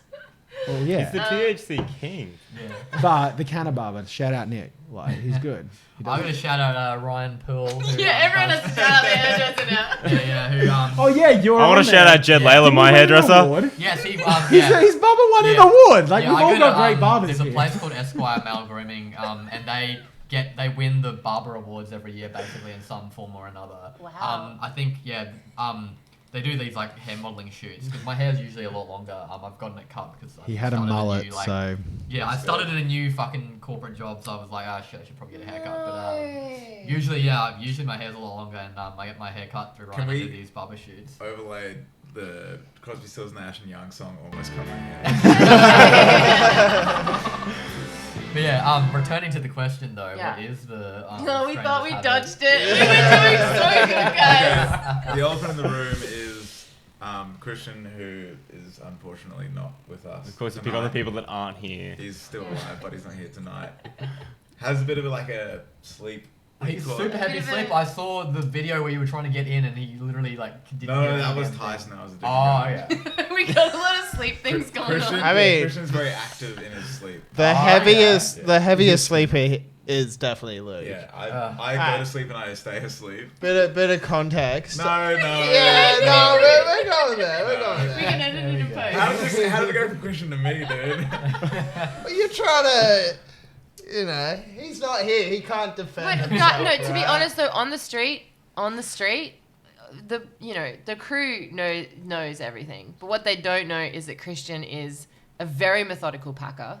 Yeah, If his bag yeah. is not in Yeah. check, he's getting that sort of, when we go through security, that bag is getting placed incredibly back in, it's admirable. That's definitely something we haven't talked about before. Yeah, it's impressive. I don't think I have any weird ones. No, Kate's so fine and normal all the time. I'm so fine and normal all the time. all the time. All the time. You put all your expression into your music. Yeah, it's all there. Marley, fine and normal, actually. Yeah, Marley is fine and normal. Yeah. I don't know about me. I feel You're like fine and normal. Yeah. You're fine and normal. Well, that's nice. Yeah. Caleb gets medical weed through security, which I think is really cool. Oh yeah. You're just legally allowed to. I know, but it's still, it's like doing it. Yeah. Yeah, they don't care. They don't even look at it. It's still. I came back on the plane with like 90 something grams of cannabis, like so much that like when I was like in the seat, I was like, oh, that's me, bro. I flew to Tassie for partying in the paddock earlier this year, and I'm one of those people that just doesn't look in my bag before I go to things. And I had about 9 bottles of Dexies, like half full, just floating around in the bottom of my bag. I don't care. And not once. They pulled me up because they pulled my bag out because there was electrical tape in there. Yeah. He literally pulled out one of the bottles of Dexies and was like, Electrical "You can't have tape electrical tape." could tie up someone's arms. Yeah. Guys, I have juice on myself that I just remembered, and I'm willing Spill to share. the tea, girl. Here's the tea. She drinks tea. My luggage situation is incredibly unhinged. So I've been touring out of like a Woolworths bag. Like a freezer one that zips up at least? No, the paper ones. Oh, what? Like I've fully been on planes with the paper Woolworths bag. And I've just upgraded to like a FIFO, fly in, fly out, like mining bag that my parents like found. But it has this habit of the zips don't stay done up. So my gear will like literally just be falling out behind me, and the band will be like, "Hey Kate, your undies and your bra and your like show shirt, like get it together." That's definitely a thing. And the fact that my phone is constantly flat. Like I am like everyone needs to be able to log into my devices at all times because my phone is not around. I remember, when we were doing the quickfire, you were like, so it's on about 10%. So we'll see how contactable I am after this interview. Yeah, and it's not something that I like attach to my identity. It's just like maybe It's just who you are. Is a very genuine thing, the luggage and the phone. And I'm Do almost you wear the same. backpacks? Yeah. You should get a backpack that has a phone charger cable coming out through the thing, and you put a power bank in it. You don't remember to charge your that backpack. charger. Yes. That's where I'll be good for a week, and then that charger will need to be charged. I've always got a power bank in my car. I can never charge my phone. Yeah. But I've got a comparable luggage situation. When I travel, it's kind of like, well, it's easy just to take one bag, right? So, you know the King's Double Deluxe, Big Daddy Deluxe swags? Yeah. You know the bags they come in? Yeah. I just use that for all my shit. Wow, that's a good size. I flew to Tassie in February to go to work and party in the paddock. I was there for 6 weeks. And I took the swag bag with there was a blanket and a pillow, and then my duffel bag with all my clothes, and then a few other things that I needed because I was I'm going to Tassie for over a month where it's fucking cold compared to Queensland. And it was 32 kilos or something. Huge. And it was just painful. I got out of the Uber and I had to walk it from the Brisbane airport where you get dropped off by Ubers all the way to the Virgin check-in thing. And I'm just like, fuck this. This is horrible. And then I got to Launceston and then I got my Uber to the site because one of the promoters was actually supposed to pick me up from the airport. But he just did not have his phone turned on at the time. Shout out Ag. And I'm calling and texting. I was like, I don't know what to do. So I ended up calling an Uber after a while. And there's 2 Ubers in Launceston. Yeah. At 9 o'clock at night on a Tuesday. There was literally 2 Ubers in Launceston. So it took about 45 minutes for him to get to me and then drops me off at site at the bottom of the gate. The gates are all locked. I've got this 32-kilo bag over my shoulder. I'm tired. I had to throw it over the fence, walk about 2 kilometers up to the side office, and I walk in and everyone's just sitting, lying in a couch watching movies. And I'm just I was just calling everybody I knew from this festival and none of them are here. But what the fuck? And they're like, oh yeah, Ag's off doing something. Yeah. And then all of a sudden I was like, well, fuck this. And then 20 minutes after I got there, Ag calls me and he goes, dude, I am so sorry. He should be, He made plans to go out for dinner and forgot that he was supposed to pick me up. I was like, fair shout. Yeah. And then I slept in a little 2-man tent for 6 weeks. Yeah, I will say probably one of the reasons that we can't come up with immediate quirks is because as a touring band, honestly, we're pretty good. As a unit, we wouldn't be able to have done the last 2 years of shows if we couldn't be in a van or a plane or 6 a.m. lobby calls and be cool. And that is something that I'm really proud of, you know? That's why we're kind of scraping our brains, being what are we, what are the quirks? Because we kind of like ironed stuff out pretty quick and was like, we want to do this. Like, you know, there's definitely a level of professionalism in Full Flower that like we had to find to be able to keep it up because it's a lot. Yeah, that's good because I've asked this question on like doing the quick fire interviews before, and they're like, "This motherfucker does," and then I'm like, "Fuck! How did you guys even fucking get to Brisbane?" Totally. No, we learnt it pretty early on, and realistically, if any of us couldn't keep up with the pace, like it would be a really significant problem. So like, I think that's part of the longevity that we all see is like we can keep doing this because no one's about to like. You know, we're good. Yeah, well, that's good because, like, I've heard so many stories where it's like, so anyway, Kezi's phone died. We were about to leave him in Ulladulla before he finally rocked up, literally, with a minute to go. It's 12 a.m. We're meant to drive to the next town. He somehow finds the car, like, sprints, like, into it. I hear those stories and I'm like, how are you, like, doing that many shows, guys? Yeah, and it'll be like that every night. It's fucked. Yeah, that's intense. It amazes me. Yeah, no, we're tight. We're tight. Alright, cheers and eco. Anyway, we're back. We're back. Yes, this is the eco-friendly beer. Here's to saving the planet. Yes. One beer at a time. It smells eco-friendly. By that I mean it Hang doesn't on, have a lot of smell. how is it eco-friendly? What part Apparently of beer making? it's carbon neutral, so however they make it. Maybe like windmills. Their brewery has solar panels? Potentially, I don't know. I'm about to dig up. Jed, could you please give me the can? What did everyone think about the beer? I said lemon juice, not lime cordial. I love it. It was the best beer I've ever had. You know? Yeah, exactly. I want to see the design up close. Yeah, I mean, I'm just not a fan of it. Yeah. I don't think it tastes that good. It's definitely not sessionable as the can Suggests. And clean lager? No, it's got a almost soapy taste. Yeah. Which is something that you Maybe find that in a is lot clean. of beers from breweries that aren't really artistic about the way that they make beer. That they have a very soapy taste. They've got a lot of flavour, but there's always that underlying soapy taste. The same sort of like underlying taste that a cider has. Doesn't matter what cider you have, it's always got that, it's a cider. Well, I mean, if it's lime cordial, right? Like, that's not really like a real flavor. So it's What not do you like mean? Lime cordial is the best flavor. I'm not saying it's not, but it's can pure I chemicals. just say there's something real going on here. Pure chemicals. Yeah. Lime So like, I'm just cordial saying it's is not like a mentioned real at flavor. all. You get Only fruit cup, that's some Louis percentage and of fruit juice. Lime Louis cordial and no. Ollie are mentioned. It's sugar. This feels It's like sugar almost and like chemical a side thing. XYZ. that management and label are cut out. But of, fucking man. tastes That's what delicious. I'm getting. Yeah, because it was designed to Does it not be. mention them at all on the label? No. It's here in the tasting It just notes. says. But you are right. Louis Lime and is Ollie. the vastly They don't say the superior band cordial name, flavor. which Okay. is so Have you noticed though interesting. how small the cordial aisle is nowadays? Like how little it's compressed? I've not noticed. I'm not really They've keeping definitely tabs reduced on it, that, but over the years. I really like think how this about is a shelf music space. podcast, and we were just talking really in depth about the can and the way that lime cordial is correlated with the can, and over the top of everything, you guys are just discussing cordial flavors. It's getting taken over by non-alcoholic beers in terms of shelving. That's part of it, I would say. Yeah. Or alcoholic sodas, like Solo. Actually, there was one I was tempted to buy. It was by a beer company, but they just called it a alcoholic raspberry flavored drink. So it wasn't quite like a seltzer Like a or a spritz? premix, Oh, okay. but not quite a beer either. It was Yeah. sort of in the middle between the two. Yeah.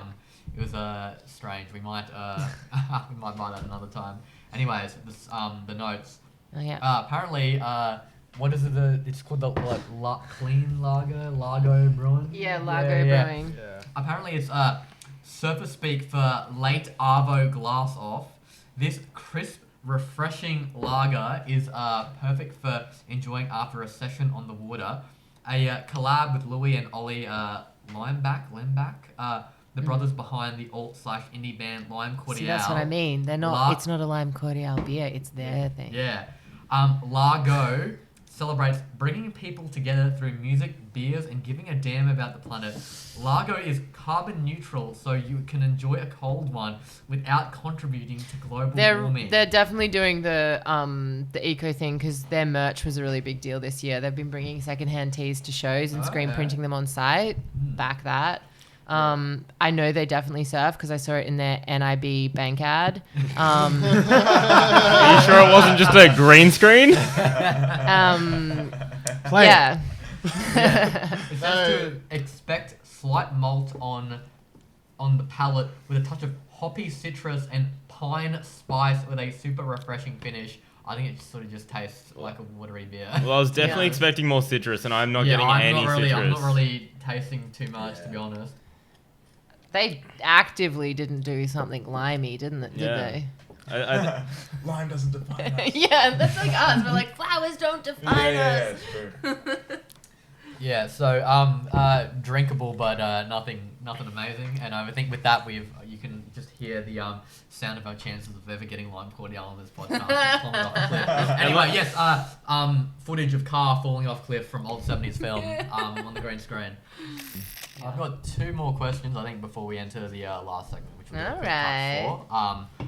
But yeah, you were sort of brushing on this before. You've explored quite a few different directions and sounds in your music so far. I think every album sort of had a different direction. Yeah. I know you're still touring Megaflower, but where do you reckon you might go next for another song or another cohesive part of work? You know, you've done the grinding hard rock. You've done something a bit more eclectic. What's next for Full Flower? We are gonna continue to like kind of shapeshift. I think it's kind of built into what we want to do as artists now, and I have like a deep desire to come back to like thematically a sound. I'm not gonna say what that is because it's so baby right now that like we're still we don't want to go on record yet. Yeah, we're Anything still speaking could happen. to it. Yeah. But the goal is we had to take a really long time between Diesel Forever and Megaflower, basically because we were coming out of a DIY environment and kind of like skilling up and touring for 2 years, and suddenly they were like, where's the, like, it just, I don't know how it happened, just cosmically it was like, you need to make an album again.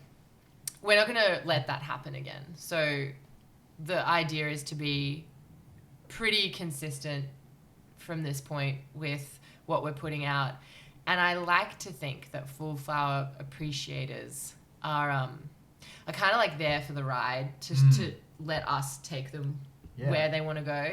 And I think we've built some trust, which is ironic because our last album was literally like, you don't know where we're coming from, like, oh, psych.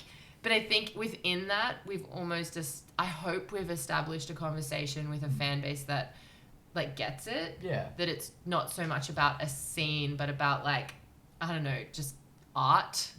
And I felt so grateful, and I think the whole band did, when that was well received, because we were really scared that a hard rock audience was gonna say, "You cooked it." Yeah. But we like Megaflower.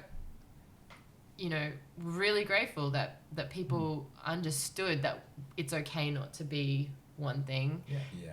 And now that we've established that, like, let us take you to the next thing. Yeah, I remember you said in previous interviews about Megaflower, like, David Bowie and, Arctic Monkeys recently, they haven't allowed themselves to sort of be pigeonholed in the same sound, to sort of evolve. And, you see it with King Gizzard as well, who are, like, who are the extreme of that sort of mentality. It's definitely something I respect out of artists. I think you have to have a prolificness too, right? You can't sit on something for 2 years.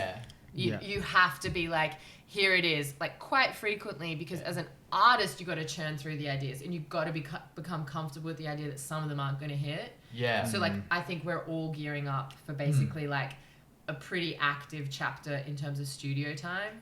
I hope that's where we're going to end up. Yeah. Also, in an overly saturated market, versatility is key, right? Yeah. Like you've got to be appealing to everybody that you can, like getting everybody's attention at some point, and then bringing them all together with something in the end. Yeah. The big I think it's also like letting go of the vulnerability. And, totally. Being able to like go out and be like, I am going to try and do something a little bit out of the realm. That the average fan would think that Full Flower Moon Band would do. Like, and like Kate said earlier, is like once that you guys release it, then it's up to them to how they, take it in and perceive it and see, like, experience it. And realistically, we had to kind of expand our audience too, right? Like, if we didn't take a big swing, like, it was very real that we could have remained with our exact same fan base and not move an inch, right? And, like, that's not what we're here for, baby. Like, we are here to move. Like, let's go. Sorry, what were you going to say? No, that's all right.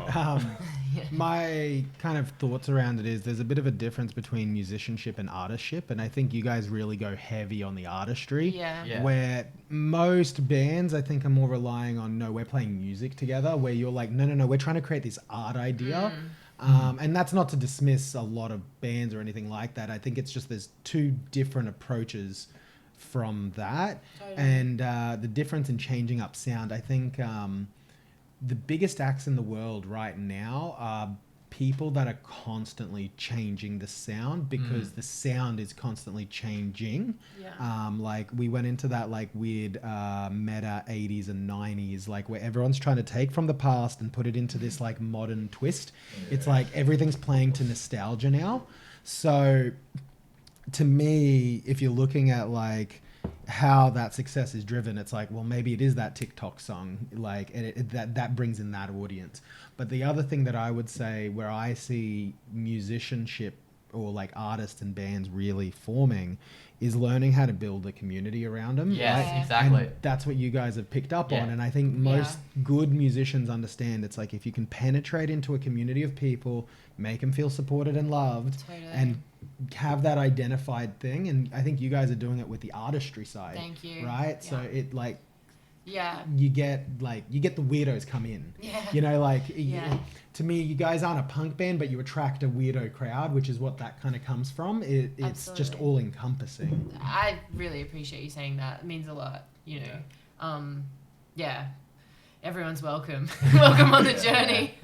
I'm just glad people get it. Like that was the risk, right? Like, are they gonna be okay with us doing this, or are they just gonna be like, we liked Diesel forever, go away? And like, you're totally on the money when you like. That's what we felt is, oh my god, it's a community. It's not just a scene. Like, cool. We can now we can run with it, right? Well, we can move into one last deep question. Okay. I was thinking about this last night actually. If you could thank one person who's had the biggest impact on your creative career so far, who would that person be and why? Oh baby. Don't make me start this. Yeah, I remember, And don't say Shannon, no. I remember realizing the answer myself, but I was like, I'm interested to hear, exactly, other people. That's kind of hectic. I'm trying to think it's of like my own. one thing. Yeah. Because it's like, is it like inspirational or is it like more someone close to you? Oh my god. You guys ready for a real curveball? Always. Yeah. Marianne Williamson wrote an incredible poem. Love Marianne Williamson. Yeah. So she wrote this great poem and my mum stuck it up in our family home toilet, which was like full 90s energy. I think it had like butterfly print around it. And it was, who are you to be great, power... I'm paraphrasing. Yeah. Forgive me. Who are you to be wonderful, great, powerful, charismatic and beautiful? And the sentiment is like, who are you not to be that? And I'm really ashamed right now because I used to be able to recite it by heart, but I would read that poem like quite regularly in my youth. And I think Marianne Williamson's like an incredible reference just outside of the arts to, I don't know, she speaks some like pretty wild stuff that poem in particular has like helped me understand to shine. It sounds like so corny, but like to try and to not like shy away or like try and cover up what you're trying to achieve, but actually just go for it and like try and be like some sort of positivity. Particularly in rock music, I think it's like easy to just but like that's a fun one. That's 4 beers deep. There you go. That was very poignant. Yes, it was. Yeah, mine won't be nearly as classy as that, but I don't know. I've never been like a drummer, like obsessed with a drummer. Just been obsessed with music, and yeah, again, far less poignant, but probably just like being obsessed with band culture growing up. As a teenager, like watching all the tour documentaries. I loved that shit. And like that band unit culture just like sucked me in and wanted to be a part of it. Yeah, absolutely. The rest was history. Yeah. Yeah. What about you, Callum? Special. Yeah, like ever since, like some of my earliest memories is like getting these ripped Metallica CDs for like my third birthday party, and like, yeah, so like music has always been such a prominent thing in my life, and honestly, like I just got to give it all to my parents, like mum and dad, they always nurtured that sort of aspect of it, and like, you know, if it wasn't for them, like I wouldn't be playing the guitar. I would have never, like, I had zero interest in playing the guitar. I don't want to do it. Your dad was like, "You're gonna be a rock star." It comes out, Caleb's like, my dad really wants this. Dad, I want to be an accountant. No, you're gonna be a rock star. No, this is the G chord. Here's the G interesting chord. thing. I always wanted to play the drums, like desperately. Actually, Caleb we Desperately did have one wanted rehearsal to with Caleb play. on drums. That's a true story. Before Luke was I didn't available. know that, dude. I was like just looking at it and saying about this. Betrayal. And I guess that says everything because I'm on guitar. Yeah, because I remember with Whiskey Grin when Brody started playing on the drums for Cliff Run, and it was like, fuck, I remember Matt had a lot to say about that. I mean, Matt just had a lot to say, period. But yeah, I always wanted to play the drums, and I would beg my parents year after year to get me a drum kit. And for my 15th birthday, mum and dad got me a guitar, and like, best thing they ever could have done for me. I was like, just very quickly became obsessed with this little 6-string Audi guitar with a 0 fret on it, and I was like, this is the greatest thing ever. And like, anyone that's met my parents know how supportive they are. Any gig that they can make, that they can attend, they will be there. Like, they came to the UK. Like, it was so great. Like, it was insane. And like the amount of people I've heard of being like, parents had never seen my band before. Soho, I think they would have gone about 10 to 15 years without their parents ever coming to a gig, because their parents are very super Christian. One of them, like, I think only Luke Henry's parents were the least Christian out of all of them, a bit more accepting. But especially Boredom and Mikey's parents, I think. Mikey spoke a lot about that in the podcast. Yeah, like it would have been the peak of Hungry Ghost before they actually came and saw a show. So They're like, oh, you're actually doing something. Yeah. They're like, That's wild we're the to biggest me, band in like- the country, dude. Like, my parents would come and see us play when I was playing New in Globe. Casseroes. Yeah, at the the New New Globe Globe. Theatre, You've probably met my parents, Quintin. I've met your parents quite a few times. Yeah, there we are. I miss New Globe. Yeah. So They've reopened as like a horror fucking thing now. Yeah, it's like a horror maze or I something know. like that. Yeah. So what was all of your guys' first experience with music, and what led you into the instruments that you play now? Can I read my poem first? Oh yes, Absolutely. Okay. The one is, our deepest fear is not that we are inadequate. Our deepest fear is that we are powerful beyond measure.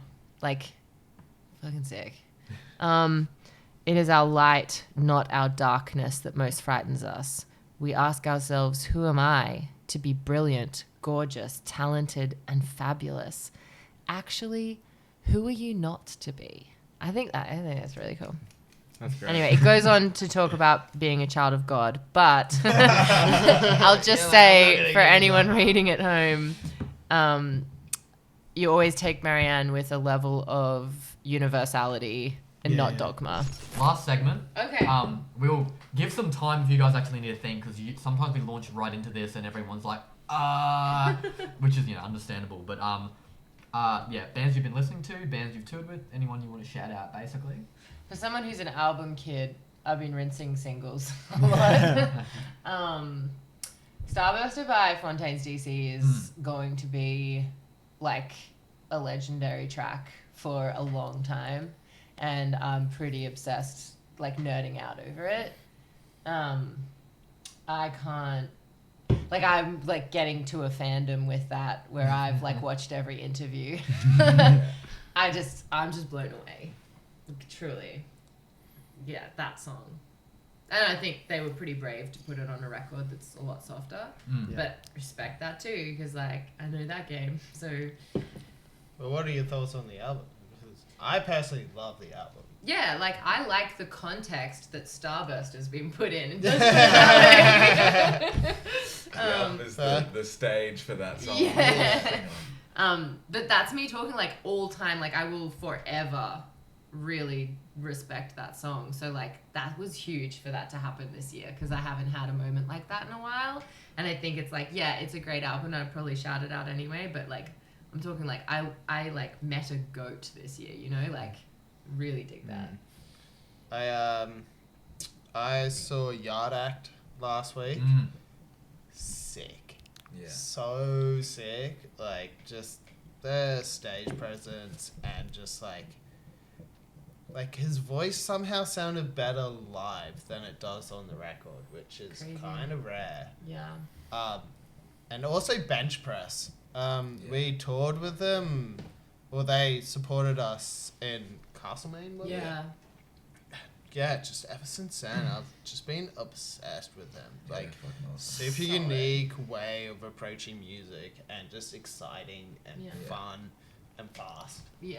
Like, I mean, thing I've been listening to a lot recently. Probably say best band in the country at the second best. Big call. Gut Health. Oh, Yeah. yeah. Love shout Gut out Health. God Very, Health for sure. very Devo, but still their own thing. Oh, you know? dude, A bit more the indie totally influence their on own Devo, thing. as well, yeah. But yeah, their new EP, LP, sorry. Stiletto, yeah. is I love fucking it, out of yeah. control. Yeah. And yeah, as we were saying before with, like ups and downs and it's here and there and what is it like, that album takes you everywhere, but it's still like a cohesive package. It's fucking ripper. Yeah, love them. Yeah. Sounds great on Wax as well. There you go. Yeah, I don't know if I'm going to pronounce this right, but Wonder Horse? Oh yeah. Wait, did you Wonder Horse? discover them via the Fontaine support? No. Oh. No, a friend from work showed me them probably 2 or 3 months ago. Showed me Teal. Yeah. And I just absolutely fell in love with that song. And then their other song, I can't remember what it's called, but Leader of the Pack. The start of it is like, the riff is almost identical to Sweet Home Alabama. I think that's the song that it sounds exactly like, but it starts with that, and then it just kind of just goes into this such melodical, well sung lyrical song that is just absolutely beautiful to listen to, and I just play it on repeat all the time. It's such a good song. But yeah, no, they've been fantastic. Definitely been rinsing them a lot. I'm gonna do a Gustav shout out. Yeah, Gustav. Yeah. Really cool to see. Just really cool to see. That's all I got. Like. See him. Yeah, we are. Like I haven't seen them live, but from what they're putting down, I think, yeah. The Last Dinner Party, the Prelude to Ecstasy, that was a really nice album. Have you I guys- didn't dig into the album at all. I didn't listen to it. I like that one, but I'm in the. I listen to more heavy things. Right. But Jeff Rosenstock, I've been spamming because I saw him live recently, and so I had to prepare for that one. Yeah. So basically, I'm just preparing for things I'm seeing live. Yeah. Tomorrow, Alkaline Trio. I've waited my whole fucking life to see them. Yes. I can't even fucking tell you how excited I am, and I was worried I wasn't even going to get a ticket. Yeah. And I set up an auto buy on Tixel for $180, and I fucking grabbed one. Weird that I you're think- not gonna be at our Vic in the Park show in Sydney tomorrow. Alkaline Super Trio. strange, dude. Bro, I live for the 90s, 2000s skate punk era. I think Josip introduced me to Alkaline Trio on our first podcast almost 4 I years think, ago. Yeah, out of the 9 episodes we've had released, he's mentioned Alkaline Trio out of at least 8 of them. Yeah, I'm obsessed. Amazing. And yeah, I've definitely been obsessed with them since Josip showed me, and I think they're fucking awesome. So I'm definitely gonna be at that show with you. that one, and then the new Bad Neighbor album, I've been enjoying that. The 20,000 Knife Fights, I the haven't fucking listened to it lyric yet. where he's like, I've got 20,000 unread emails, just fucking kills What me. genre is this? Shout out Coop. Me and Coop go Yeah. way back. I call Yeah. it beard punk. Okay. It's A like little bit Aussie. emo, We'll do a kneecap shout out. yes, Yeah, kneecap. Love Kneecap. kneecap. Where yeah. we're talking about film meets music Yes. and contextualizing your work. Like anyone who hasn't seen the movie, it's the best thing I've watched this year. Kneecap's probably a bit I haven't heard out of left field for our audience. I'll give a quick explainer. Thank you. Kneecap are a band from Northern Ireland. They're actually a hip hop group. It's 2 rappers, 1 DJ. They're very pro Irish republicanism. They rap in Irish Gaelic, which is like the native language of Ireland. And yeah, I guess they basically want Northern Ireland to sort of join the rest of Ireland. But they do, like, their music, it's all very raw, very gritty, very much what it's like to grow up, I guess, on like the side streets essentially of Northern Ireland. And they are very good at getting people's attention and causing controversy. And a big part of what they've done recently, they've done essentially a biopic film, which has been filmed at multiple major international film festivals, and the reaction has been fucking great. Yeah. Wow. I'll watch that. Oh yeah. That was a good synopsis. Oh man, I'm like, Definitely on my in watch awe list. of yours. Yes. So They're playing at the Triffid very soon. I know. Yeah. So fun story. I don't think Kneecap anticipated how successful they were going to be because they needed to upgrade every From the venue. bright side, They were going to be playing the bright side. Yeah. Anyway, that's Yeah, crazy. the bright side. Have you seen it yet, Luke? Have you seen the movie yet? Have you seen the movie? I'll see you with me and Josip then. Yeah. It's 50%. I'm well versed in their music, but I haven't seen the film yet. Yeah, okay. I've only seen a few clips of it. I ought to actually sit down and watch it. You guys are real music nerds. I feel like I'm just like not there, and I should be. Well, I feel like it. I never used, even when I was first getting into music, I was very much about like the live act, seeing people just play live. I was never really into the recorded stuff and the idea of like songwriting. I had to be involved in the scene for years before I really developed much of an appreciation for it. Wow. Like my first 3 years of music, I was all very much about just fucking being live act. fucking menace essentially. At gigs. That's wild. That's so interesting. Yeah, 'cause I don't actually come from a very creative sort of background. I've asked that question before about how who would you thank for your creative career? I think my parents, not because they were supportive, but because they weren't. Like I was very much very much like science, law sort of mind. But like I guess when music grabbed me, it took a long time to do it. I would piss my parents off. It took a long time to do it. But eventually. Well, But Quintin actually used to study law, and he had to quit because of the amount of videos online of him crowd surfing at gigs, and because he could get disbarred for reckless behavior. Easily. Yeah, like if you go to an interview with a law firm, right? There's 2 candidates, both equally qualified, both great references, but you check their social media, one of them plays golf on the weekend, and the other one is like, could probably break both hands and be like, I'm not actually able to type this week because I've sprained both of them, right? The person who's doing fucking golf is getting the job. Yeah. Will those companies like actually vet your social media? Oh yeah, for sure. Like I am. So I bet you're the guy that plays golf does more drugs than the other guy. Yeah. Oh yeah, 100%. Yeah. But like it's okay. Like Coke's like the lawyer choice. You know? Yeah. But it's a safe drug choice. But yeah, no. We don't contain taking drugs. Same, with Josip, I took a very long time to be very, like, I guess, nerdy about music. It's only recently when I think I've been, because I actually own Griff, who used to be in Wax's bass, so like, I'm learning to play bass and stuff. I sing occasionally. It was only after that where I really got nerdy about it. Basically, it was like I'd had that like switch sort of like flicked in my brain. And now I like really getting into like the minutiae of things. When Jed asked me to do like OnlyBands, I was like, all right, well, this is my chance to really get into Mikey's head, basically. Oh my god. I mentioned a band called I Hate God. They're a sludge metal band from New Orleans. And like I don't know if you guys are too familiar with the genre of sludge metal. It's probably like everyone who plays sludge metal is usually like addicted to fucking heroin and probably isn't allowed in certain countries because they have a criminal record. Wow. And I never thought that I Hate God would come to Australia, but I did see them in August. And just seeing them live, they're older now, they're all clean, sober, off the drugs and stuff, but even then it was just great to even just see a sliver of like the messiness that they were 20 years ago. They bring almost Tism vibes. Yeah, a little bit. Yeah, just seeing a band you never thought would you'd see, because, Tism broke up for a very long time, and then they came back for good thing. Yeah, the same with I Hate God coming over to Australia. I was like, it's been about 10 years since you came here. Wasn't even that wild of a show. Someone I met there, he mentioned he saw them last time at the zoo 10 years ago. Wow. And it was like a tidal wave of bodies. The Trifid was fairly tame, but I just remember, like, sludge metal is very much a act that you have to see live because it's so bass heavy. And there's a band called Flail, who... Yeah. Flail, they played at the Bearded Lady. They're a sludge band, although, like, their topics are a little different. They're a vegan sludge band, so they're on about animal rights. The niche.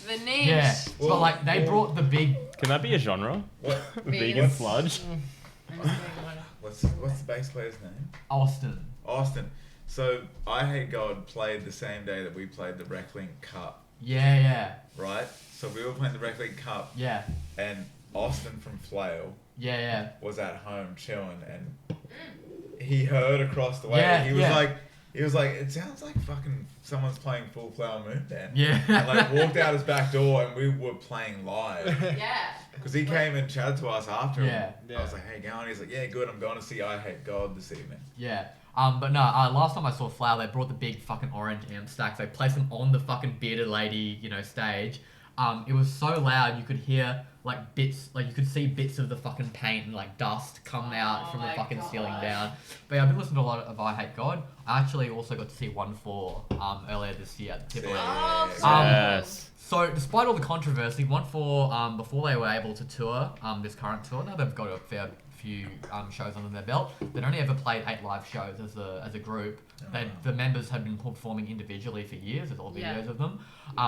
They're not amazingly polished live, but to just be able to see them do their thing and, I guess essentially all the stuff they said in the documentary, I don't know if everyone we all watched it together. All the stuff they were saying in the documentary was true. Like the actual music itself, it's harmless. You go to a gig and like nothing bad happens. You know? And something I find a lot about 1-4 is like their music. You can hear the passion in it. You can hear every word they speak. It has some level of meaning behind it. I cried during that documentary. I remember watching the documentary and I'm like, well, it remains to be seen whether all this stuff is true. But like when I actually went to the show, I was like, oh no, they were telling the truth. They were very much like, listen, like we come from a criminal past, but like the actual music itself, we got no real ill intentions with it. And I remember leaving the show and I was like, this is like ridiculous that they've been banned from playing basically. But it was definitely a really good moment to see people because I think every musician they dream themselves of being able to play those big sold out shows, right? For 1-4 they blew up super big. They thought to themselves, all right, sick, we're going to be able to do something that other artists usually have to work for years towards, and then they get shut down. They had that denied to them for a very long time. When they were on stage, they were so appreciative. Like you could see that sort of passion on their faces. They're like, we're finally here where all these other bands that we've talked to, we've played on the radio, Triple J and stuff, like all these other Triple J acts who've been, telling us, we've played all these shows, like we're finally here doing it. And I was like, since then, like I think, I'm not usually someone who's super into hip hop, but like I remember I've been listening to a lot of their tracks and I was like, this is just good. It's just punk ethics. Yeah, exactly. Like it's exactly punk ethics. That's like anything that like comes to that. I think that's where the culture will go. It's like you'll support it no matter what. Yeah. I remember I watched that with my partner, and she's so soft. She listens to like R&B, Sabrina Carpenter and stuff, and like I love it. It's cute, but she was just like during it, she's just like, fuck cops. Yeah. Like to hear that come out of her mouth. I was so like, I nearly teared up from that. Like I was just like, oh, she gets it. She gets the play. It's a great documentary. I guess last but not least, I would love to shout out Velociraptor, who are still kicking around. After all these years, they've put out their new album, Computer Future. Some of these tracks they've been playing live around for a long time, but Velociraptor, I'm sure I think unless you've recently joined the scene in the past few years, everyone who listens to OnlyBands probably knows who the Velociraptor are. The fact that like they can still get people who are in their mid-30s to early 40s now still get everyone in a room to practice and to play with that many people on stage and still do shows is nuts because like this podcast to get a band in the room, to get the three of us in the room, for Jed not to be away somewhere, for Josip not to be away somewhere, has quite literally been monumental, has quite literally been against all odds. And once again to see Velociraptor as well, still being able to do the million people on the stage thing.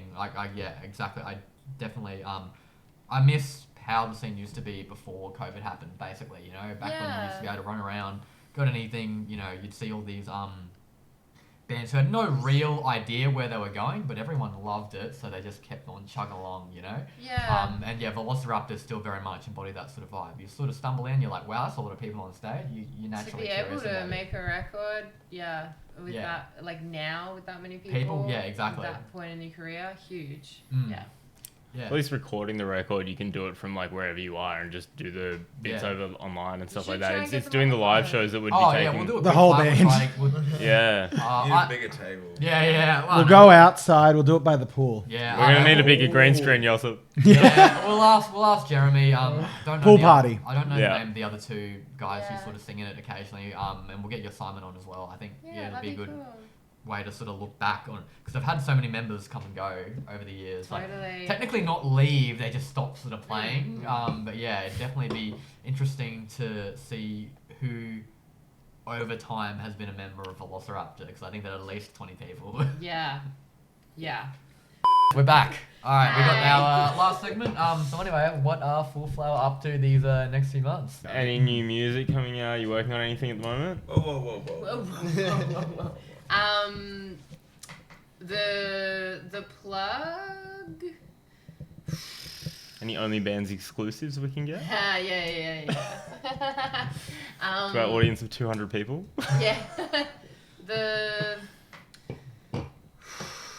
Let me look through my calendar cycle, like spiritually. Look, we're gonna go back to the UK. Hopefully do Europe. We want to extend the UK run to Europe. This is exclusive. Yeah. So, like, shout out to the Full Flower international scene, right? Like, you have to put up with our constant local gigs. And, like, we get it. The US visa process is so real. But overall, like, the momentum that we've got right now, I know I can't give you specifics, but, like, think global. Think global and big, because that is, like, where we're always working for. And, you know, I think it's fair to say that the Australian shows will become, like, a little less regular, simply because we are getting back into the studio, we are writing, and there's a whole logistic around that, right? Like, if you can't give us that creative space, like, what do we get? Like, we love the touring, but particularly in Australia, the aeroplanes is, like, such a logistic that people don't talk about, which is, you know, in the UK, we had a van and it was sick, and we just hit. We had like 17 shows and 15 bands. Yeah, like, it was just. And there's enough population in each spot that you hit that is done. And it does also make it easier when you can get from one side of the country to another country in less than 8 hours. At the same time it takes a drive from Brisbane to Sydney. And, like, we as and hit all those cities in between, you know. That's unreal. As Full Flower, we haven't got to do that in the US, but, like, it is something that, like, weekly we are working at. And I really do think that, you know, when the cosmic timing aligns, like, we try and make all that stuff count, right? So it's all in the works. And like I said earlier about the wanting to never get boxed in and always, like, take our community with the thing and involve ourselves as much as we can with everything. Being prolific is a big part of that. So I think as a band, we understand that, like, beginning of 2025, we just have to carve out that space to, like, get into the studio and write. And yeah, like, we're not willing to talk about what that is, but we're really, really excited, because we've learnt so much through Megaflower that all you want to do is take those lessons and like bring it into the next thing. And like we're so hungry for it. So yeah, basically probably chilling out a little bit on the Australian stuff, but for the greater good of It's good. You go away for a little while, bring your audience gets a little bit of a like FOMO, and then you get to blow up overseas a little bit more. You come back with a new album and everyone's just like, oh my god, they're back finally. Yeah. And that's always a moment that I know a lot of bands have sort of seen more pre-COVID. I haven't heard so much about it post-COVID happening. Yeah. Because people just don't expect to do anything until it's happening since COVID. So, you know, hopefully that sort of comes back around. And if you guys stop playing in Brisbane so much, doing more overseas, sort of get that little sort of bit more recognition, come back with some new art, then you'll have people coming back being like, yes. And about that ticket thing, like, I'm really proud. Like, we were so lucky. We never joined the chat of like, ticket sales are down. Like, that was something we were so lucky about. Like, we have been coming up during a time when like a lot of established bands were like people aren't buying as early, and we were like, oh my god, people are buying tickets. Like, we're in some strange sense, like our timing with COVID has like allowed us to be like mildly out of a pocket that a lot of other bands had to go through, and like all sympathy to it, but at the same time it feels like our timeline has picked up in like a new universe a little bit. We were able to actually get big because Virgin was doing $60 flights when we were just getting to the point where we could do Sydney, Melbourne, right? And as we got bigger, the flight prices went up, but so did we. Like, we've randomly so grateful Lucked to out. like to have randomly slid into this pocket where like we were able to avoid that chat a little bit. So like us chilling out on shows is not so much about anything to do with wanting to play or our audience. It's more about like a really long-term plan of we got to get to the States, we got to get to the UK, we got to write our next record. Like, it's all coming from like gratitude, which is such a good spot to be in. I just want to make that clear, because I know the chat for some people can be like a lot harder, but like it's something I think we're pretty stoked about. Yeah, That's building at like 10 p.m. That's Who's probably angle grinding at that's 9? probably my dad. Oh, okay. He's Does pretty that make sense? ethnic. Without sounding cocky, Absolutely, like, yeah. it's easy to hear like, oh, we're gonna chill out on shows, and it's easy for people to interpret that, but it's actually coming from a place of like, because it's good, you know, like, because we're so keen and excited. And I think a lot of artists had, you know, took the opportunity and just kind of maybe it was out of luck, maybe it was out of opportunity, but coming into COVID took those sort of opportunities to really expand really fast. Yeah. And, you know, the ones that blew up really quick and got really big really quick have all very gradually dropped off. Right. Also in the same amount of time. Right. Where you guys have sort of just been coasting up and up and up and up and up since then. It's been a really like weird like like slow burn. Yeah, like I've often thought like if I was to make music, which is something that I've always wanted to do since I was a kid, but like I have no artistic talent and no actual drive to do so.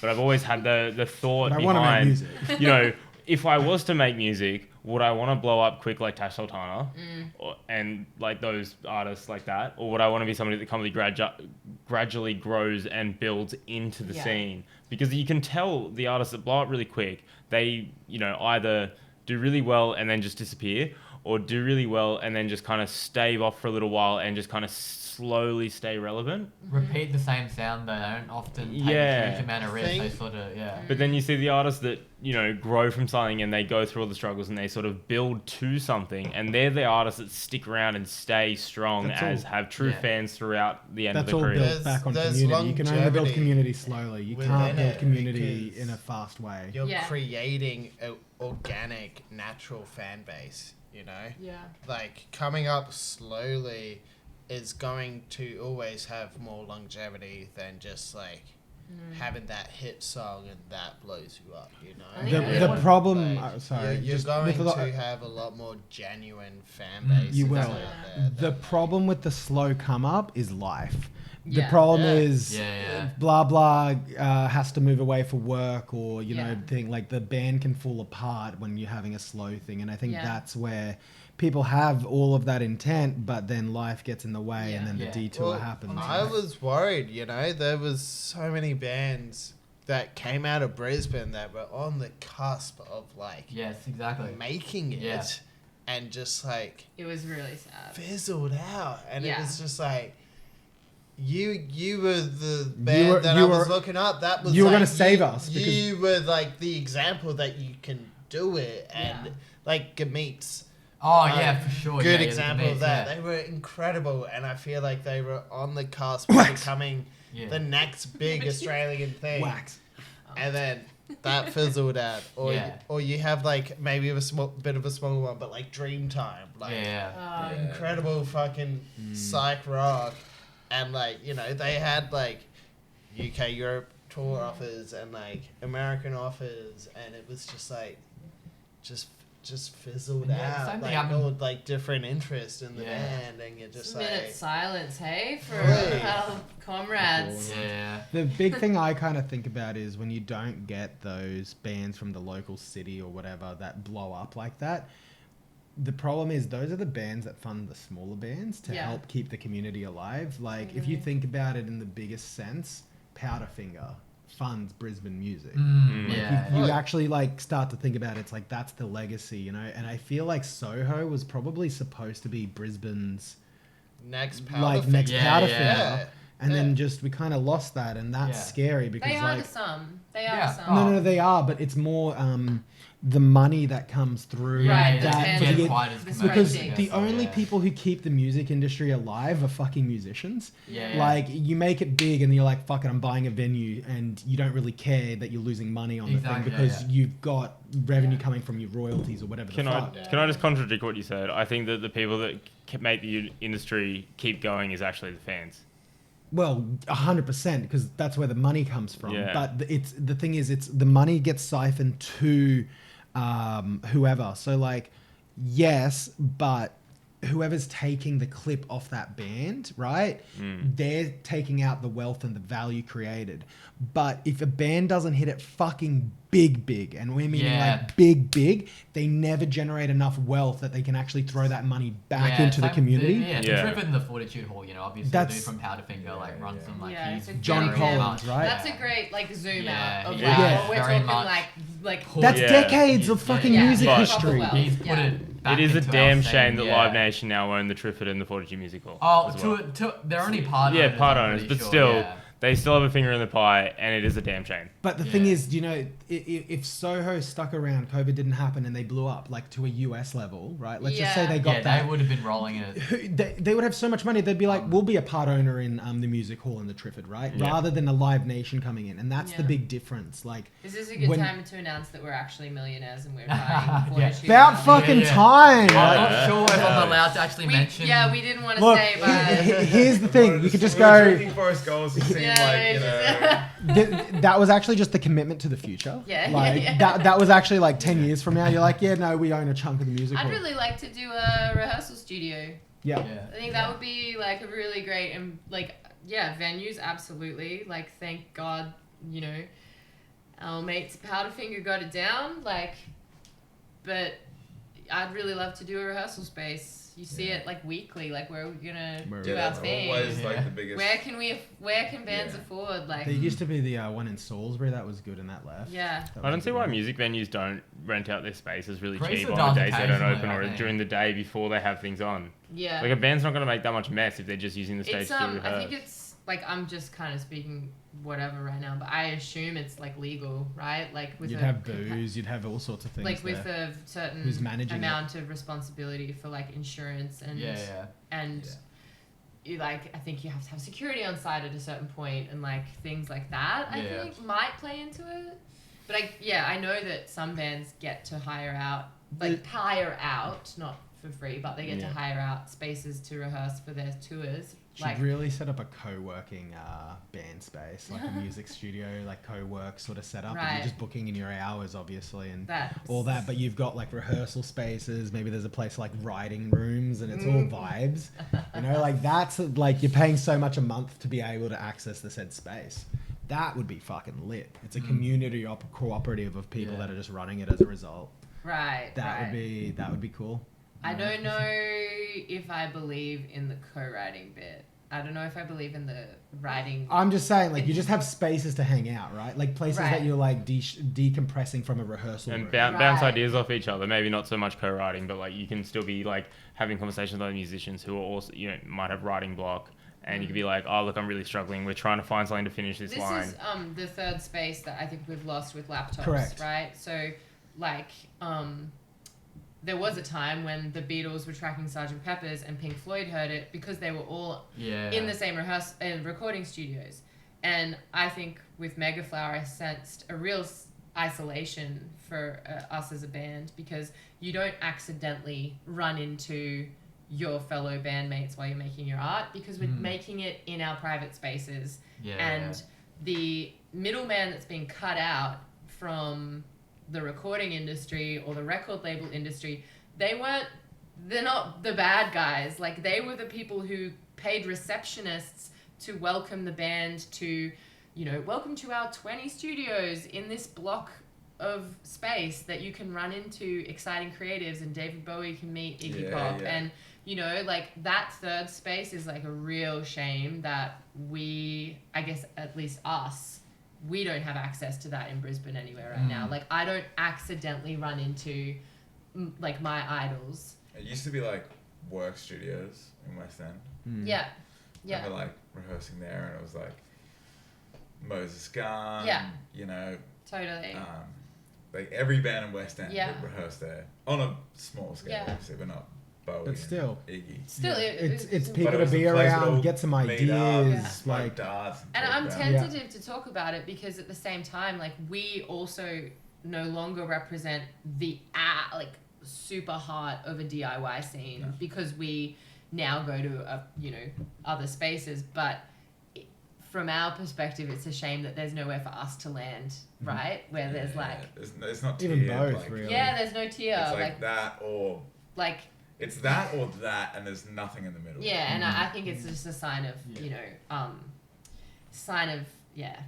something, things getting cut out. There's independent, there's corporate, and then there's a fuck ton of people struggling. struggling. There's us like running in the middle. Yeah. Anyway, trying to run to one of them. I'm not sure how much of the last 15 minutes we'll actually keep, but I think you guys will have about a grand 6 hours of sleep tonight if you're lucky. Oh yeah, 10:30. We should wrap. All right, let's wrap up. Before we end, I want to give a shout out to a couple people. Okay. Shout out Radium Dolls and their new single Man Scout. So sick. Also shout out shout out Christian and Marley. Yes. Who are sleeping right now. Yeah. Rightly so. Also shout out to our amazing manager Jaria. J Money. Yeah, shout out Jaria. And from Veronica, Lonely who Lands. This interview. Shout out Veronica. Yep. Love you. Any other shout outs? I just feel like it's an obligation, you know, if we're on the pod. It's a good call. Shout out Mum and Dad. Yeah. Mum and Dad had to come in there. Yeah. No, good call. Yeah, we are. Shout out Full Flower Moon Band for coming on the podcast. You guys have been absolutely amazing guests. And we really appreciate you guys coming in. Yeah, and let it be known we drank 6 cases in 4 hours. We drank way more than the chats. Yeah, totally. There's video footage at all. Ivan, Josh, Matt, you're all gonna come back on and do at least 8. I feel like we should just do a podcast where it's like a house party sort of thing, and it's just rolling the whole time, and bands are just cycling in, and it's like, hey man, and people are just chit-chatting. If you had a keyboard as well, like, put some instruments in. That would be incredible. How about like a Big Brother house, but instead of like individual contestants, it's bands, and then they've got to go do confessions as a band. What's the name of the editor? Dan, yeah. Shout out Dan. Shout out Dan. He'll have a big job. His first job in a while, but Nah, he's been doing a lot of edits today. He's pumping. And thanks to you guys. Thank you to OnlyBands. We're talking about third spaces. It is very important that we get to be able to like do this, talk to the scene, talk to the community. Thank you for being the administrative effect of what we do, communicating that on a deeper level to people. Thanks. That's what we're here for. Yeah. All right, we will see you in another 2 years. We'll see you next year. They'll see you next week with their next one. Thanks, guys. Cool. Thanks. Thank you so much. Okay. I do have two questions to ask you guys.